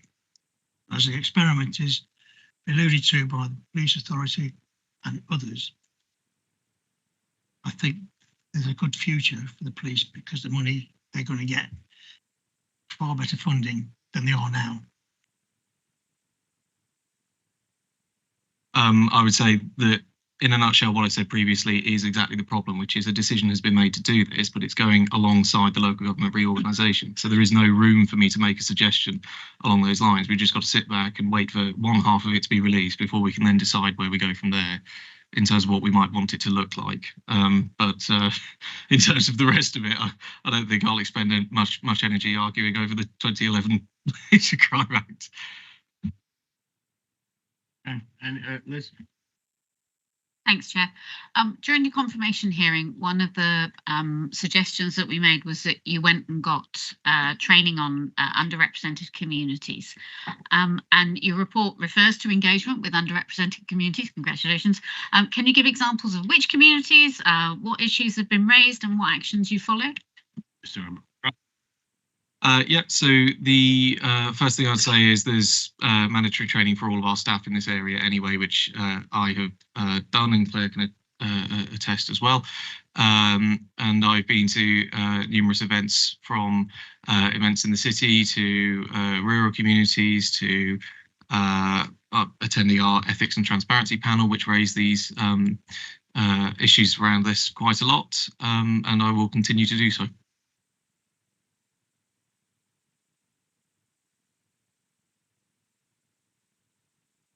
one example of an underrepresented community that you? What would you describe as that? Can I intervene here? Yeah. That's for you to determine. It's not for this panel to determine what underrepresented. It's your work, it's your role, it's your position. The member has asked a reasonable question. Give one example of an underrepresented community as classified by the Office of Police and Crime Commissioner that you have attended. Right. That's why I've already detailed the events that I have gone to, and why I think it's important that I attend the Ethics and Transparency panel as part of this.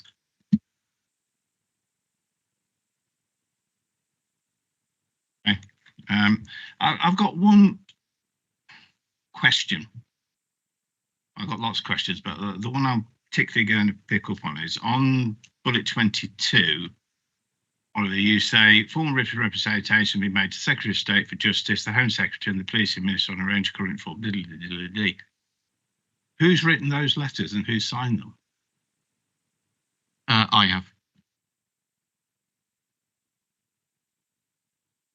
Isn't it your role, Mr. Matthews, as the elected Police and Crime Commissioner to lobby government? Mr. Barton is my deputy. I know that, but in my old world, you know, the chief exec carries more weight than the operations director, and the chairman carries more weight than the chief exec. So it's your decision. It doesn't. Panel's job is to scrutinise the work of the Police and Crime Commissioner. I just think that slightly odd. I would expect you to see your name lobbying government ministers on the basis that you're operating through government legislation. Anyway, we move on. May I just say on that, Chair, that Rupert does see all these letters before they go, and he has co-signed many of them, but it was specifically what I was interviewed by all of you to do, the lobbying. So I'll just add that. Okay, Mr. Dowd. Yeah, no, following on for that.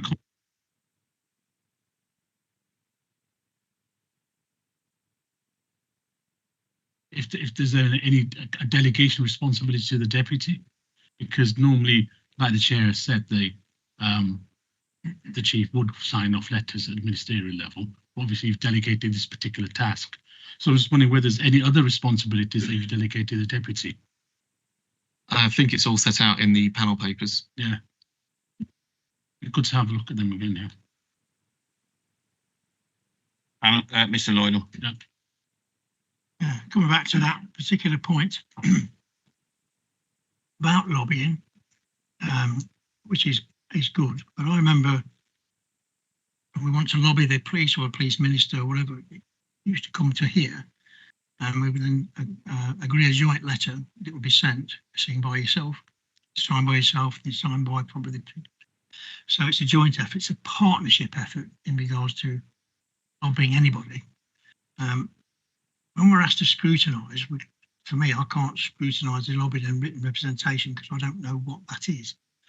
All I'm saying is that perhaps maybe communication within the panel, especially with the chair, saying, well, I'm going to do this. I'm not suggesting you write reams of paper to all of us, but the chair sees it, the chair can report back and say, it's quite happy with that support. But in the past, we've done that collaboratively with the interested parties. I can't scrutinise it because I don't know what you've said or what that lobbying is all about at this point in time, that's all. I'm happy to share and work on that. I think even earlier when we were talking about the online system being fairly hopeless for reporting, I'm quite happy to write something with you on that. I think, you know, the panel's responsibility is to scrutinise the work of the Police and Crime Commissioner and his wider office and his delivery of the police and crime. But I think if there are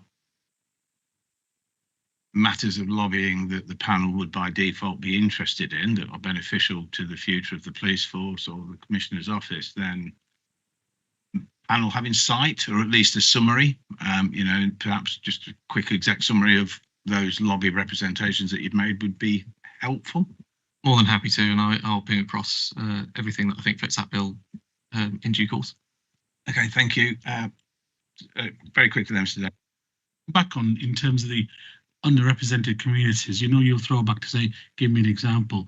I'm just wondering why you don't know there is a group that's underrepresented and you don't know those communities. I think people's definitions differ wildly on this. I would also say that the engagement was mainly on Rupert's behalf that I arranged most of his engagement. So the things that he attends are things that I have arranged in the first instance. It wasn't specifically for me. On the side, I have also done some engagements, as you know, that Rupert's had to take some time away, and we will continue to do that. Okay, Mr. Jones.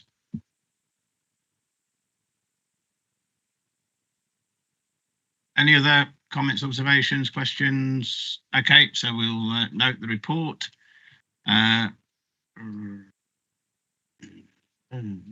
Right, so that's 16. So agenda item 17 is the crime prevention activity, pages 105 to 112 in your agenda pack. Mr. Matthews. Thank you, Chair. As I'm sure everyone here will be aware, I place great emphasis on crime prevention. It was in the manifesto on which I stood. It was in the police and crime panel plan, which was approved by the police and crime panel. And I'm moving forward as fast and as comprehensively as I can on all sorts of different types of crime prevention activity. This report came here because, Chair, you wrote a letter to me, which asked a number of questions which have been answered in the report. And that's why the report's here. Thank you, Chair. Okay, members, you've all had sight of the letter that I sent to Mr. Matthews.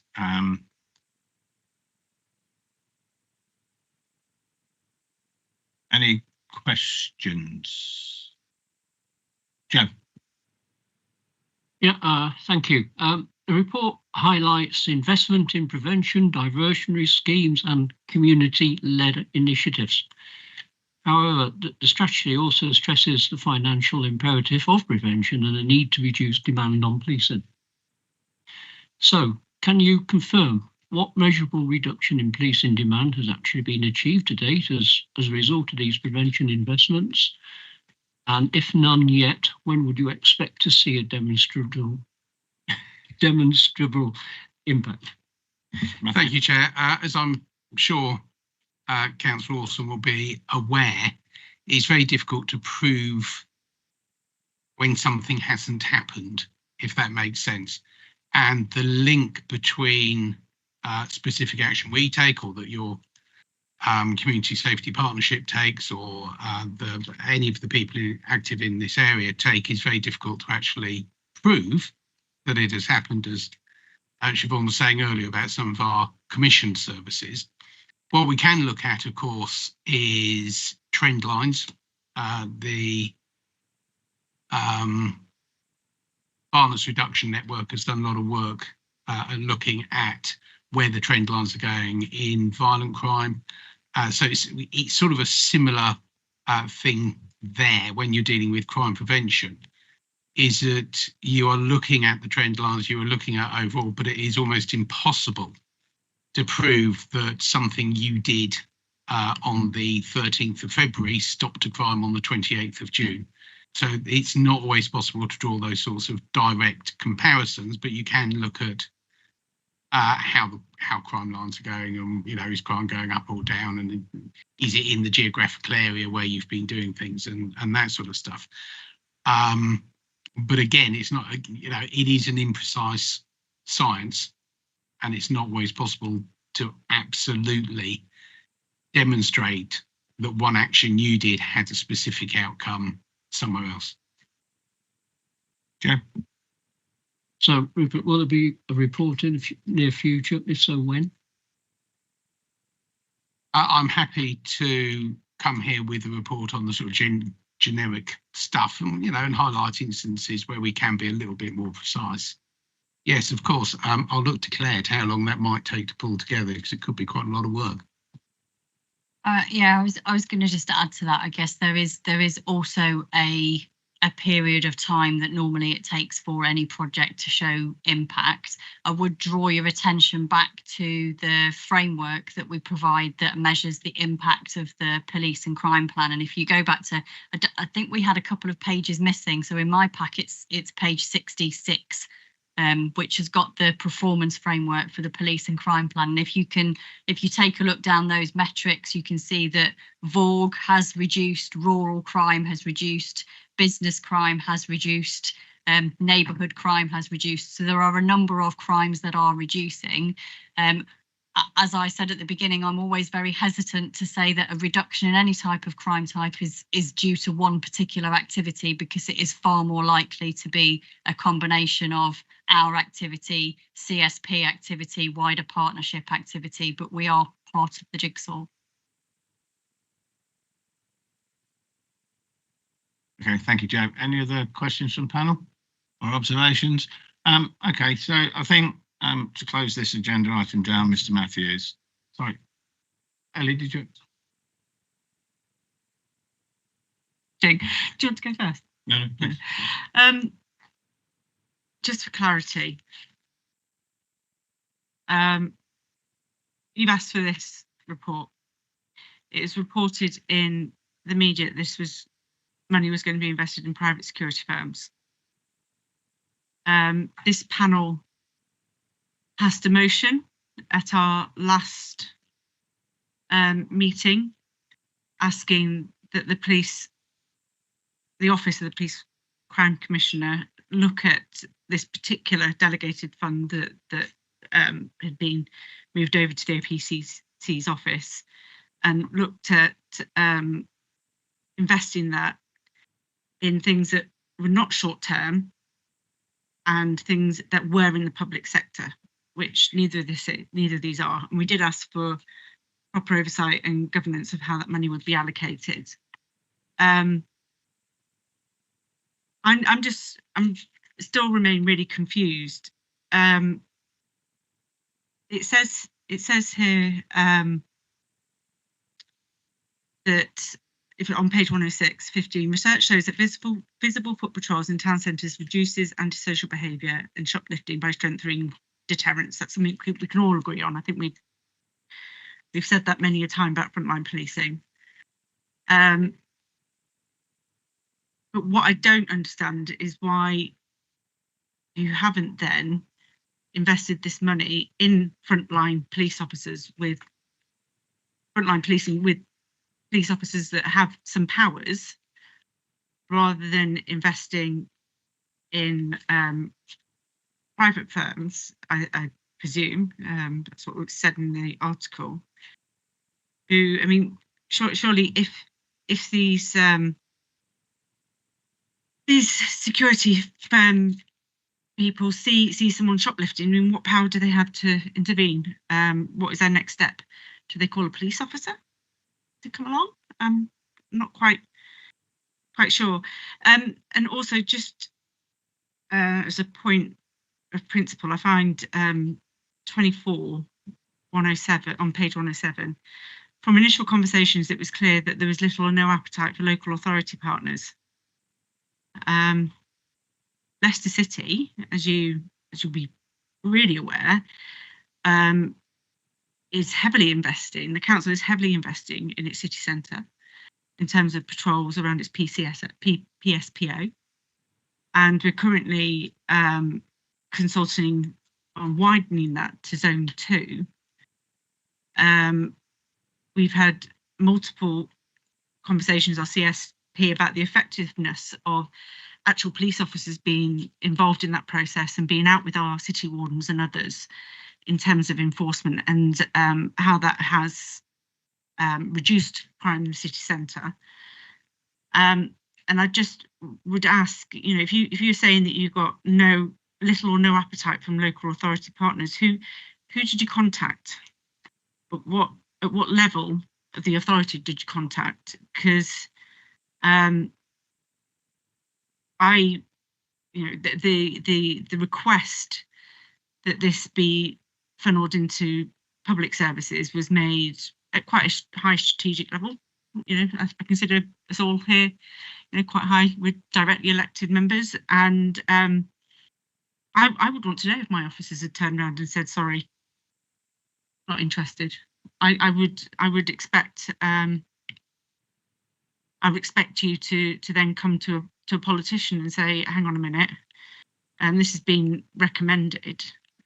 Your officers don't appear to be interested. What do you think about that on a political level? So I suppose just wanting to know who you spoke to and at what level of the organisation might help. Yeah, thank you. That's my first question. Mr. Matthews. Thank you, Chair. Well, first of all, I would suggest that the councillor doesn't believe everything that they read in the press. This project is a work in progress. No final decisions have been made. And so any statements in the press to the contrary are incorrect. Okay. As regards to work being done in Leicester City, absolutely, I commend the work that is being done by Leicester City Council in the similar area.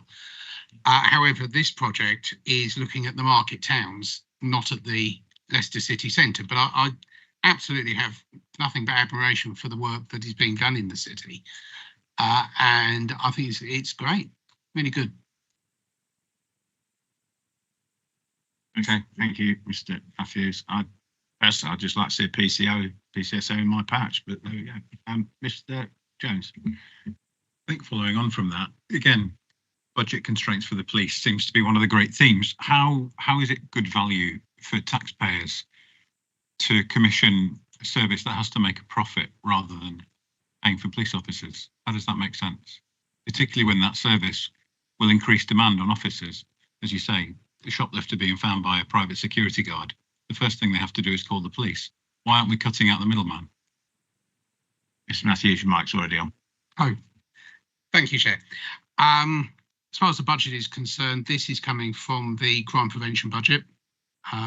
So it's not coming from the police budget, so it's not making additional demands on the police. As regards the whole point about crime prevention is that it prevents crime, it deters crime, it stops crime from happening in the first place. As regards if a shoplifter is found at the moment, there's nobody there doing anything to stop the shoplifters. What this is designed to do is to get people out on the streets and dealing with things. But as I say, Chair, this is a work in progress. No final decisions have been made, and we will come back in due course when we've got something concrete to report. May I just add to that it's our strong preference that the Chief Constable can make up a model to make sure that this is what's delivered, that each market town's regular patrols, that you will see a PCSO in your patch, and at some point within the next few weeks we're expecting the Chief to come back with a plan on this. So we are working together to see what is possible with this budget. Peter, do you want to come back? Thank you. I don't really think that answers the question. Why private security and not more police? Well, it may not be. As my deputy has just said, we are working with the Chief Constable. We have outlined to him what we want to see. Chief Constable, we've had quite a few discussions actually, haven't we? Chief Constable is going to be coming back with a plan of what he can deliver and what that will cost, coming from the crime prevention budget. So if you want to look, they would be transferring money from the crime prevention budget to the police budget in return for specific service. So, you'd be moving money that way. But no, we have made no decisions. This is not necessarily going to be a private sector thing. It may well be the police do it. The reason why I've brought the report at this point is because the chair asked us to, rather than leaving it till we'd actually made any final decisions and could come here and answer specific questions on the specific project we're actually going to do, as opposed to hypothetical questions on projects we may end up not doing at all. Okay, Ellie. Yeah, sorry, I just find a couple of your comments a little bit disingenuous. I mean, to say that this fund is crime prevention fund and, isn't taken away from policing when we know that we've still got a significant deficit budget increasing year on year, and there's a massive gap. I can't remember what it is by 2030. I do find that a little bit disingenuous, particularly since this was a fund. I can't remember where it came from, but there was a 1.2 million, a 2.5 million, I remember, added together and put into the OPC's funding pot, which hadn't been there before. So it's been diverted from somewhere, is my point. to suggest that there's no one doing anything about shoplifting at the moment, I think that's probably quite accurate, actually, in many regards. Most Tesco stores now have security guards, and you very rarely, you occasionally see them intervening where there's been a shoplifter, but whether I don't think that goes on to a police phone call. It's not necessarily the security guards in Tesco aren't an effective use of funds, I would say. And I am genuinely really pleased that you're speaking to the Chief Constable about delivering this project. But one, I wonder why you didn't challenge the headlines in the Leicester Mercury about it being private security firms, if you're saying that it wasn't private security firms, because the photograph that was used in the Leicester Mercury seemed to show you with some private security firm workers, which kind of sends a really clear, strong message. And I'm again pleased if you backtracking from that a little bit, or think about providing a mixed model. But if the Chief Constable provides a plan where all of the money is put into the public sector and none of it goes into private organisations, can we have your assurances that you would follow his recommendations and his plan? Mr. Matthews. Thank you, Chair. If I gave the impression that nothing is being done about shoplifting, that is not what I meant. The point I was trying to make is that in the market towns we're talking about, there are not currently boots on the ground during the hours that the shops are open.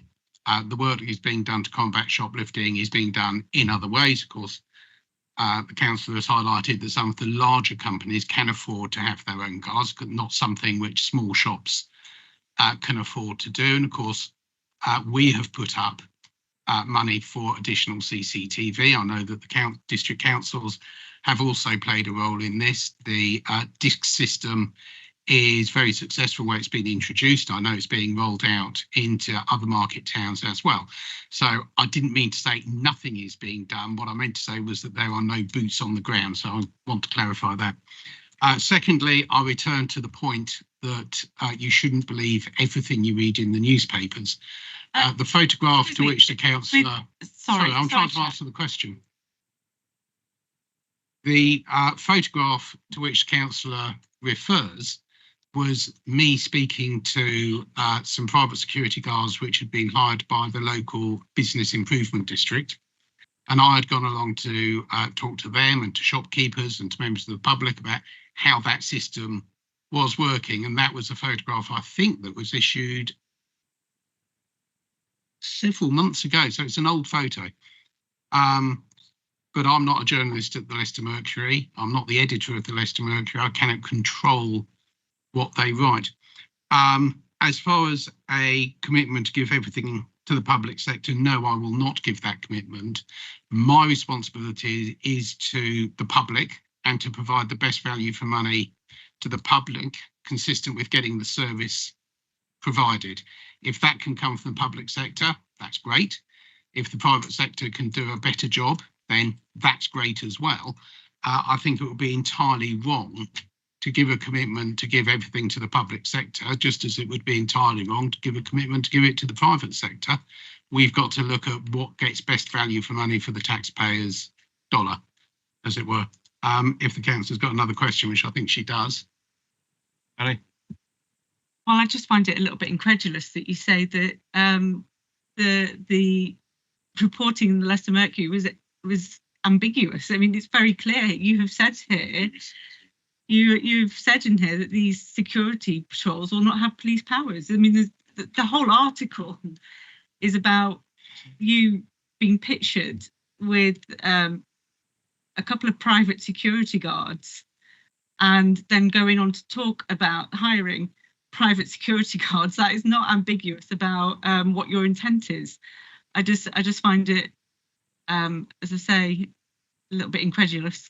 I do hope you listen to the Chief Constable, and as much of this money as possible goes into servicing the public sector workforce.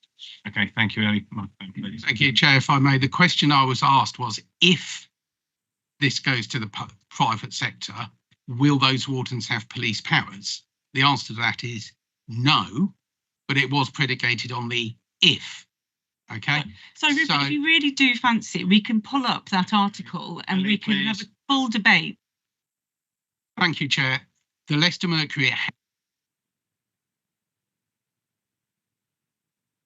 Members, officers, can we not get into a public argument and debate, please? There are other members wishing to speak on the similar subject, so sorry, Ellie, but I think. So next on my list is Mr. Lloydell, please. Oh, thank you, Chair. Just to clarify the point that's been made quite clearly. I listened to Radio Leicester. I listened to your interview on Radio Leicester. I was very attentive when I listened to it, what you said on Radio Leicester, and what came over quite clearly. 2 million were going to be spent on private security. And you explain why you're going to do it. You explain prevention model and your police plan and what you've just said about public money. But when it was ended, I come away with the impression that it's a done deal. You said that that's what you're going to do, equally with what's been said over here. And I thought, hang on a minute, 2 million, that can't be right. That for me, I keep looking at the contradictions of the reports that we have here. We look at page 78, 22, 23, 24, which you alluded to, Chairman, about the phone calls, etc., reducing staff of 20. And you've got to remember, the precept that you put forward was actually going to make it worse by reducing that service. So the contradiction for me is that there's 2 million, which to me has not been invested properly. It should be invested in the police. If you want neighbourhood policing, which is a priority nationally and locally, to invest it and give it to the Chief Constable, who is in a better position to identify where he needs the neighbourhood policing to be. Not private security guards. I've cut down here. Well, it's someone else to blame, isn't it? You can imagine, as has been alluded to here, shoplifters say, oh, don't do that. It gets the thump in here, got to call the police. The police are, I'm sorry, I haven't got anybody at the moment, you'll have to wait. It is, you can hear it, can't you? And of course, then when the police get, what do you think about the police? Did they do this, that? No, they weren't any good. They didn't reply, they didn't do that. So they get a bad record. That contributes towards that, in my opinion. So takeaways that you allude to, the bureaucracy again. The value for money is not necessarily the money, it's about the value of the outcomes that could be achieved by giving that money to the chief executive, to the acting chief constable, say, enhance your neighbourhood policing. You then come up with the priorities where you want it. Shoplifting, there's a special team now dealing with shoplifting, so that's there. If you're talking about a business, would you not then look at, well, what's happening out there already? City, you've got wardens. I think there's somebody else, Loughborough, I think you've got pastors and wardens and everything else. So you would look at that and say, as in any business, we'll look at it. We've got to do this. What's out there? Can we work in partnership with them? Can we do something else with them? But the radio interview, what's been said in the paper, the impression it's already been made. The decision has already been made. 2 million has been spent on private. Now, you're saying nothing's been dealt with, nothing's been decided yet. But out there, it already is. I listened to your saying, I'm not impressed with it. But you'd already made a decision. That's what's going to happen, because that's what the radio programme said. I wouldn't support any of that. Recommendations, if we want a recommendation, it's up to panel members, but I wouldn't support that privatisation programme, because it's about putting the police in front line who have the powers. If somebody just puts somebody, the police can then arrest straight away. Not picking the phone up, can you come along? No, can't, because we haven't got enough people. And you've got to remember, the police priority is neighbourhood policing. There are 242 full-time equivalents now, which is still less Nearly 100 police officers left before the austerity.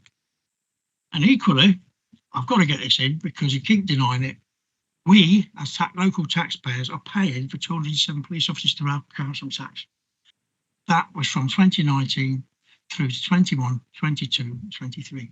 Preset went up year on year to pay for 107 police officers, 100 police officers and so on. So you talk about value for money for the public. The public are paying dearly for all those officers and we're still short. So they're paying more money for less. So, Chairman, forgive me for going on a bit, because I get frustrated in the max that this panel set the system of how it's set up. In a normal circumstances for your council, local council, this came to your council, we're going to spend 2 million on private. What'd you say? You probably, I know what we'd say. No, hang on. Police, the communication, phoning and everything else is going to be shortfall. Police on beat short. SSO short. That's where the money should go. Sorry to bore you. No, that's fine. Thank you, Kevin. Mr. Matthews, I don't know whether you want to come back or you want me to.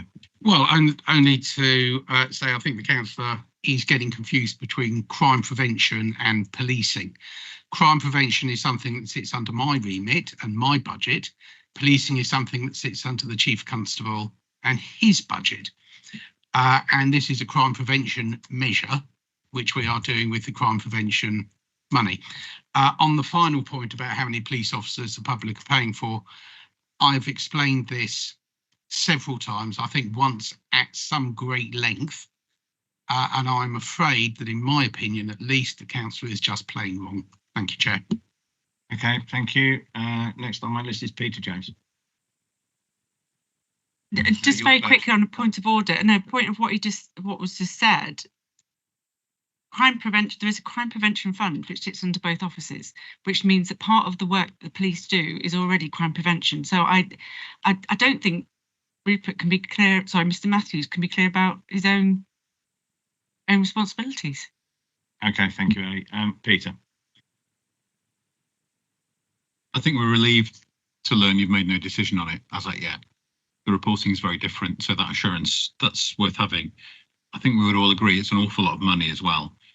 Are you in a position under the circumstances and given the perception that this panel and the public appear to have, to commit to putting a proposal before the panel, before spending that amount of money, and to define what success would look like so that we can all agree and scrutinise it before 2.5 million is spent? Mr. Matthews. Thank you, Chair. Well, we do seem to be going round in circles somewhat, don't we? No decision has been made. We are in talks with the Chief Constable about this. If that doesn't happen for whatever reason, the private sector is there as a fallback, just as the private sector is there as a fallback for district, county and city councils to provide various services, and you do a mix. But no decision has been made. The costs of this are just an estimate based on what's been spent elsewhere to achieve a similar result. As for giving a commitment that this panel will have a veto over it, no, I will not give that assurance. I believe the case has been made to go ahead with this in some form, though the exact form and the exact cost, no decision has been made. We're still working on it. As I say, this is very much a work in progress. Thank you. Thank you, Mr. Matthews. Forgive me, Peter. I'm not asking for a veto, Commissioner. I'm asking that we get the opportunity to scrutinise that amount of expenditure before the money is spent. Not a veto, scrutiny. I think that's can you bring your final proposal to the panel to at least have a commentary on? Well, I mean, we bring the budget here every year. As you will know, Chair, from previous discussions on the budget, they can be very robust discussions, but, that's how the system works. And as I say, this money, if the project goes ahead and in whatever form the project goes ahead on, it's coming out of the crime prevention budget. And it is my responsibility as the PCC to spend the crime prevention budget on crime prevention, which is what I intend to do. Okay, thank you, Mr. Matthews. Liz. Thank you very much. I am quoting here directly from your press release, which the public can find under latest news 2026. And it says, a competitive tender process will begin shortly, with wardens expected to be in place before Christmas. Further down, it says that successful securities industry authority licensed contractor will be responsible for ensuring the appropriate vetting as well as the training of all wardens supplied by them. A member of the PCC's team will scrutinise the delivery of the contract and performance data. You also say, while I cannot stipulate where police officers are deployed or cannot have any say over whether they should be called away from their patrol duties to other incidents, I can ensure that these street wardens remain a highly visible, reassuring presence in the areas where public feedback and data shows they are needed. Again, I'm quoting from your own press report. I feel that this strays into the realms of operational control for your office. I also recall that you're very fond of quoting the Peelian principles to us, and Peel's idea was that policing legitimacy comes from serving the whole community and gaining public consent, not just from the areas that can afford it. How would you respond to that? Thank you, Chair. As I hope I have made clear, we are in discussions with the Chief Constable. The Chief Constable will be coming forward with proposals. We will discuss those proposals. We will seek to reach an agreement. If no agreement will be found, the private sector is there as a fallback position. I'm not quite sure where we're going with the serving all the everyone, not just those who can afford it. I'm not quite sure. I mean, I'm not suggesting that these patrols should only go into streets of houses that are worth more than £500,000. Lots and lots of people of all sorts of backgrounds use our market towns, and they will all be served by this service, whatever form it takes and however it goes forwards. I'm not quite sure what the point is. Liz? The policing is a public service, it's not a private commodity. If this should go to private firms, it essentially becomes a subscription model, which prioritises clients, as that's what a subscription model does, even if that client happens to be you. And then it strays, I feel, too far into operational control. Thank you, Chair. I'm sorry to have to labour the point. This is a crime prevention matter. It is not policing. Therefore, the fears that the councillor has are entirely groundless. This is a crime prevention matter. It is not policing. Thank you. Well, I think my service on the Community Safety Partnership would say we talk a lot about crime prevention via the police force. So we're going to move on. Councillor Daywood. Thank you, Chair. Commissioner makes reference to the Leicester Mercury article, but I'm looking at the BBC article, where you are pictured with two marshals, and you believe, and these are quotes from you, to say that we'll have in place by November, we'll have recruiting of 20 officers or 40 officers. However, my question is about, yes, it is about crime prevention, but is it value for money? Because what they'll do, you said they'll be trained in conflict resolution and to calm people down, but obviously they don't have any enforcement, they don't have any arrest powers. So is it value for money? That is my question. And secondly, the other issue for me is that it feels as though you've made a decision already about what you want to do according to the article here. And thirdly, I would have challenged the article by now, because I'm not sure when this was published. Because and fourthly, the other issue is Annie Spence from the Police Federation has said it's basically a waste of money, and you're putting the public and the marshals, probably their safety is going to be of concern.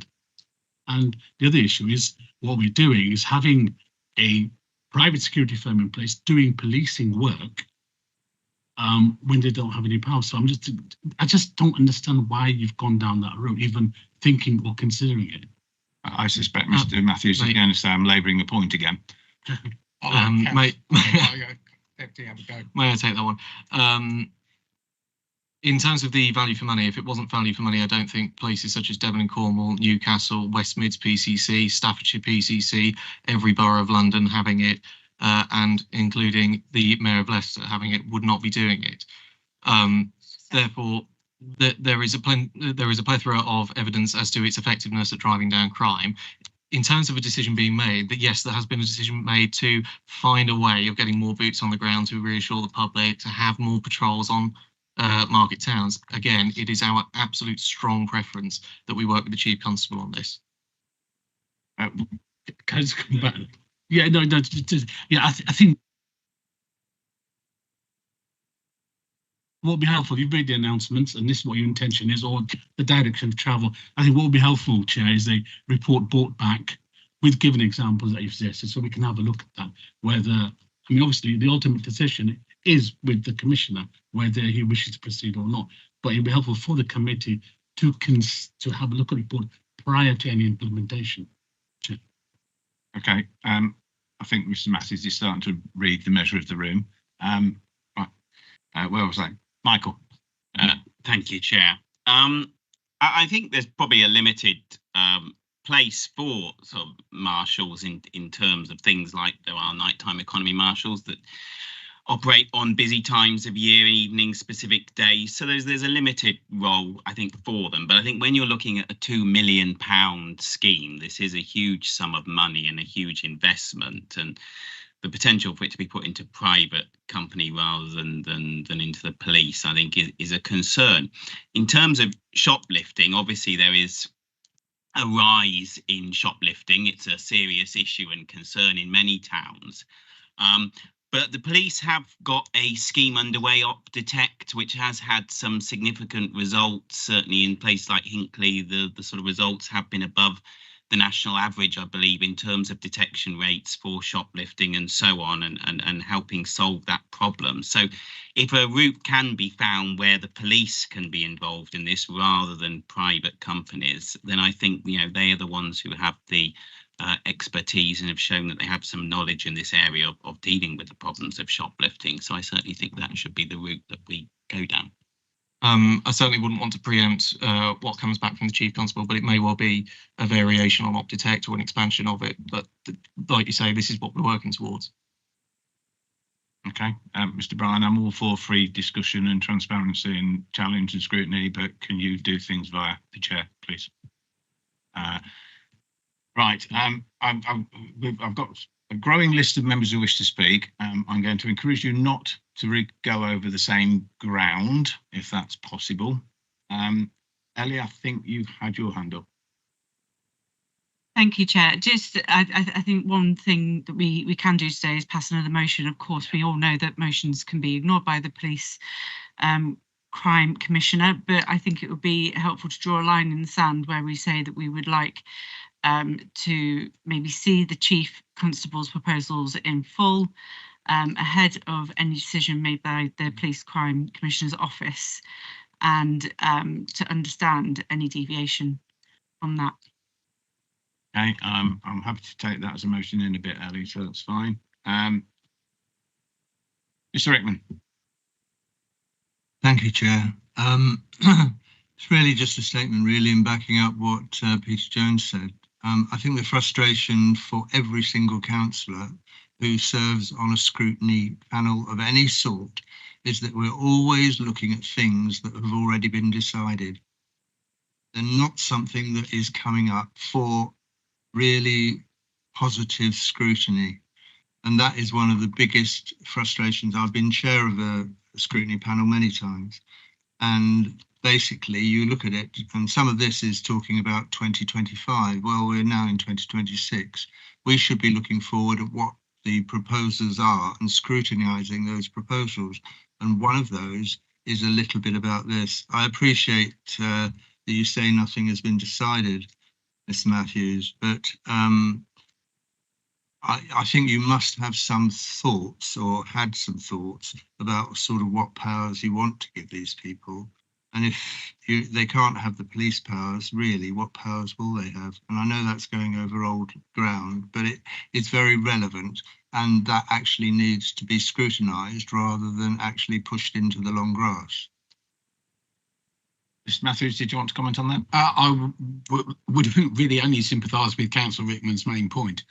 I was a councillor for 8 years on the Unitary Authority, and like Councillor Wickman, I was on various scrutiny panels for all sorts of things. I was on the London Sewage Scrutiny panel, which was one of the more interesting ones, to be honest. But unfortunately, or otherwise, that's how this system works. I do my job, and this panel scrutinises how I do my job. That's the legislation, so that's how we do it. Okay, is there any, Rosemary? Thank you. This is my first time on this panel, so I'm just watching with interest these discussions. The only thing I'd take from that is, obviously from your report, it's very much saying that the decision hasn't been made. The thing, and I'd agree with the points other members have made about scrutiny and the role of that in this, but it's not our job to examine in that detail. But the thing that concerns me about that is that this is based on discussions and whatever, but there's nothing in here that says, you know, about evidence, business cases, comparable models. I would expect not that this panel would see that necessarily, I don't know, but actually that will be a whole framing of, I think we're all in agreement about crime prevention and the sort of the thoughts behind it, but I'm not seeing anything robust about actually what are the models comparing what police could, you know, we're all concentrating on that down on the ground delivery and who delivers it, but actually I would have expected to see the headlines about how you were looking at the models, what you were you know, and I would like some assurance behind that, and the time scale. We've referred to whether the decision has been made. We say it hasn't, but actually I'd have thought we'd have had a clear trajectory of when we get that all evidence, when we and actually to then make the decision, and it would all be based on that clear trajectory. But I'm not getting a lot of reassurance from that report that that is what is happening. Mr. Matthews, future. Thank you, Chair. Well, the office has done a massive research on this. It is not something that we embark on lightly. I mean, £2 million is, I think, about 2/3 of 1% of the overall police fund that I administer. But nevertheless, it is £2 million. So we're not going to spend that without having some sort of idea of what's going on. As my deputy pointed out, this is done in various places, Cornwall, Newcastle, Durham. So it is not something which is entirely new and groundbreaking. It's new in Leicestershire, but it's not new across the country as a whole. It is an established project. So yes, we have done quite a lot of research on this. As far as decisions are concerned, the decision has been made that we want to look at providing this service, but that we are going to be flexible about how it is provided and who provides it and how much it costs. And of course, value for money will come into this, of course. Which I think just about it covers it. I mean, you know, as I've said on other occasions, Chair, I don't want to produce enormously long reports because either it takes up huge amounts of your time, or because you're all busy people, you don't read it and you might miss the key points. I prefer to produce reports which hit the key measures and let you know what's going on. And then if you want extra detail and you ask specific questions, either if I happen to know it, I will tell you. If not, we'll come back to you on another point. But yes, a whole massive research has been done about this. I've read several reports about it. I've gone to speak to people about it. Do you want to add anything? I'd just say we distilled some of it down in points 15 and 16, but that's just taken from a wider body of work. Which, if the Commissioner's happy, I'm sure we can make available. But all of this is in the public domain anyway. These studies have been done before by others. Okay. Any fight, Mr. Lloydell? I don't want to bore you, sorry. The confusion is we've been listening to the fact that no decisions have been made and we're going to consult. So Matthew, you just said a decision has been made. This is what's going to happen, but you're going to see, but you're going to consult on how it's going to happen. So the decision, you've already made the decision, you've not made the decision, you've made the decision. In my area, I've been told they're going to get one security guard. Well, if the decision has not been made, or the decision has been made, why are they telling me they're going to get one? That's the confusion. And will you you've the articles in the press, the articles, will you then contact them and tell them that they are wrong in what they've said within their reports? I think it's quite simple. I think people listening to me, you've said earlier on, you've not made a decision, you've just clarified that you have, and that you're now consulting with the chief, acting chief, how it's going to work. That's confusing the public and everything else. And my last point is, I'm quite offended by the fact that the Office of Police and Crime Office produced papers which panel members voted for to increase the precept of the council to provide 207 police officers locally. It's all in writing. The officers who were working at that time produced those at the right time, and we voted to increase the council tax to pay for those officers. I am not wrong, so please don't say I'm wrong, because I'm not, because I've got all the evidence which you haven't. Because what you're suggesting is that those papers that came to the panel, you need to investigate as to why they put that forward, and you're saying it's wrong because it's not right. I think it's important to remember that the pre-Police and Crime Commissioner had a remit to say we want more police on the beat, and he did it, although it went through the precept. But his 207 police officers were paid locally by the local taxpayer. All evidence based. I've got all the paperwork, you can see it. So please don't tell me that I'm wrong. Okay, thank you. No need to respond to that, Mr. Matthews. Right, I think we need to draw this discussion debate to a close. Mr. Matthews, I'm sure you've read the mood of the room. It is your budget, it is your office. There's clearly concerns on several different levels.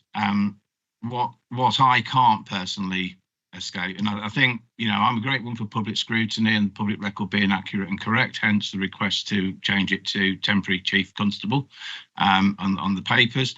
I think if any member of the public is listening to this particular debate, they're going to be more confused than ever at the moment as to what is and what isn't true or correct and tangible. What I am aware of is that as we went through the budget and the precept process this year, it was difficult, it was challenging. You were very challenged by the panel. We had statements from your own Section 151 officer that there are financial risks moving forward. We had statements from the temporary chief constable that there were risks to the keeping every members of the police force employed in the future. It's facing a deficit. You have endless commentary in any report about the need to increase resource. We particularly mentioned, and I did say I'd draw back on it, about the call centre support. It's your papers, it's not mine. It says in there, page 78, uplift of resources is the only way to solve those issues. And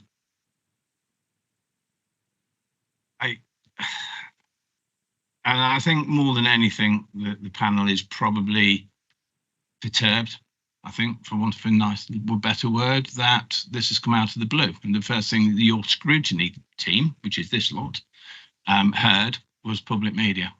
First thing we heard. So I am very happy to table the motion that Ellie wishes to put forward. Ellie, do you want to retable that motion, please? I think it should read something to the effect of the panel remain concerned about plans from the OPC's office to spend £2 million prevention fund on what should we call them, street wardens, non-uniformed patrols. Well, we private security. Yeah, but potentially spend some of it on private security firms, and that we ask that ahead of any decision be made, we see some of the research that's taken place as to where this has been effective elsewhere, and just understanding the research that has taken place, and also that we see the chief constable's proposals in full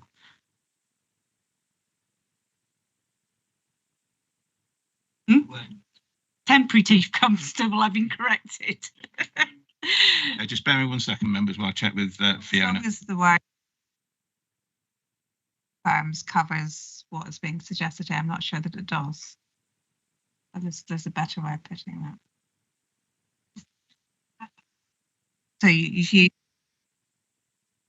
I'm trying to scribble what you're saying. Spend £2 million from the fund on private security firms. I think that might be a bit narrow in terms of definition of what's being proposed.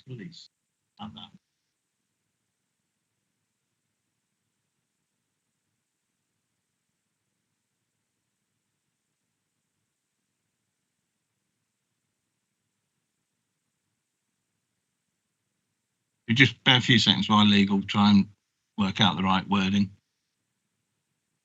So the panel remain concerned about potential plans from the PCC's office to spend £2 million from the fund. I haven't got the name. Crime Prevention Fund on non-uniformed, non-police force personnel. We ask that ahead of any decision being made, we are given a better understanding of what the research shows around these plans. And sorry, if I may, I think it's more about understanding what research has taken place. What it shows and what it tells us. That research exists. Yeah, exactly. If it exists, if it's happened, it'd be good to. I was just wondering whether the term, well, I'm not going to get it right, Security Industry Authority Licensed Contractor, which is what has been used in the press release, whether that would be approached. Okay, so it was Security Industry Authority Licensed Contractor, SIA Licensed Contractor. David, do you wanted? I just want to say, alongside research and a business case for the proposal. So they can provide the research all day long, but a business case alongside will be helpful. I would suspect that's inherent in that research, personally. Okay, right. So tidying up the wording there. We will take a vote on that in one moment. But I think the other point I would mention, Mr. Matthews, there is concerted and continuous concern amongst the police, amongst elected members, amongst members of the public about e-scooters, illegal e-bikes bombing around our cities and market towns and streets and conurbations. And I would much rather have a PCSO or a bobby on the beat in a market town who can actually got powers of arrest and powers of section and powers of seizure than a private security firm, which can only call a policeman and say, I need some help. So I think, the mood of the room is quite clear, Mr. Matthews. It's up to you where you go from this. But I think the request from the panel is reasonable to bring back a proper report that qualifies and quantifies what that 2 million is for, where it's going, and what the benefits that should the researchers demonstrate. And I think if I've read the room correctly, the panel would much rather the temporary chief come back with a proposal that you are happy to fund with that £2 million rather than sticking it out into the private sector. So I think no other questions. We do really need to close this meeting down now. It's 10 to 5. If I may just make one request, Chair, if I can have the exact wording of the motion sent to us so we know exactly what has been passed. Are you happy? So it's Ellie's motion. So are you happy for Ellie, myself and you three with legal support to actually get that through to you? So yeah, so we've got the I assume that we're going to hear what the precise wording is before a vote is taken. But if I can have it in writing as well as just listening. Just bear me a second then. We'll see where legal have got to.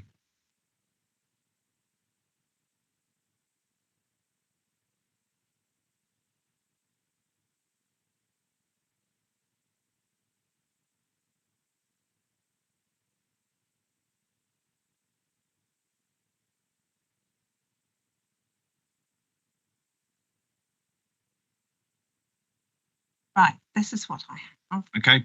That the panel, that the panel remain concerned around potential plans for the PCC's office regarding proposals to spend £2 million from the Crime Prevention Fund on Security Industry Authority licensed contractors. We ask that ahead of any decision being made, we be presented with evidence of research undertaken and what it indicates, along with the Chief Constable's proposals in full. Emperor Chief Constable.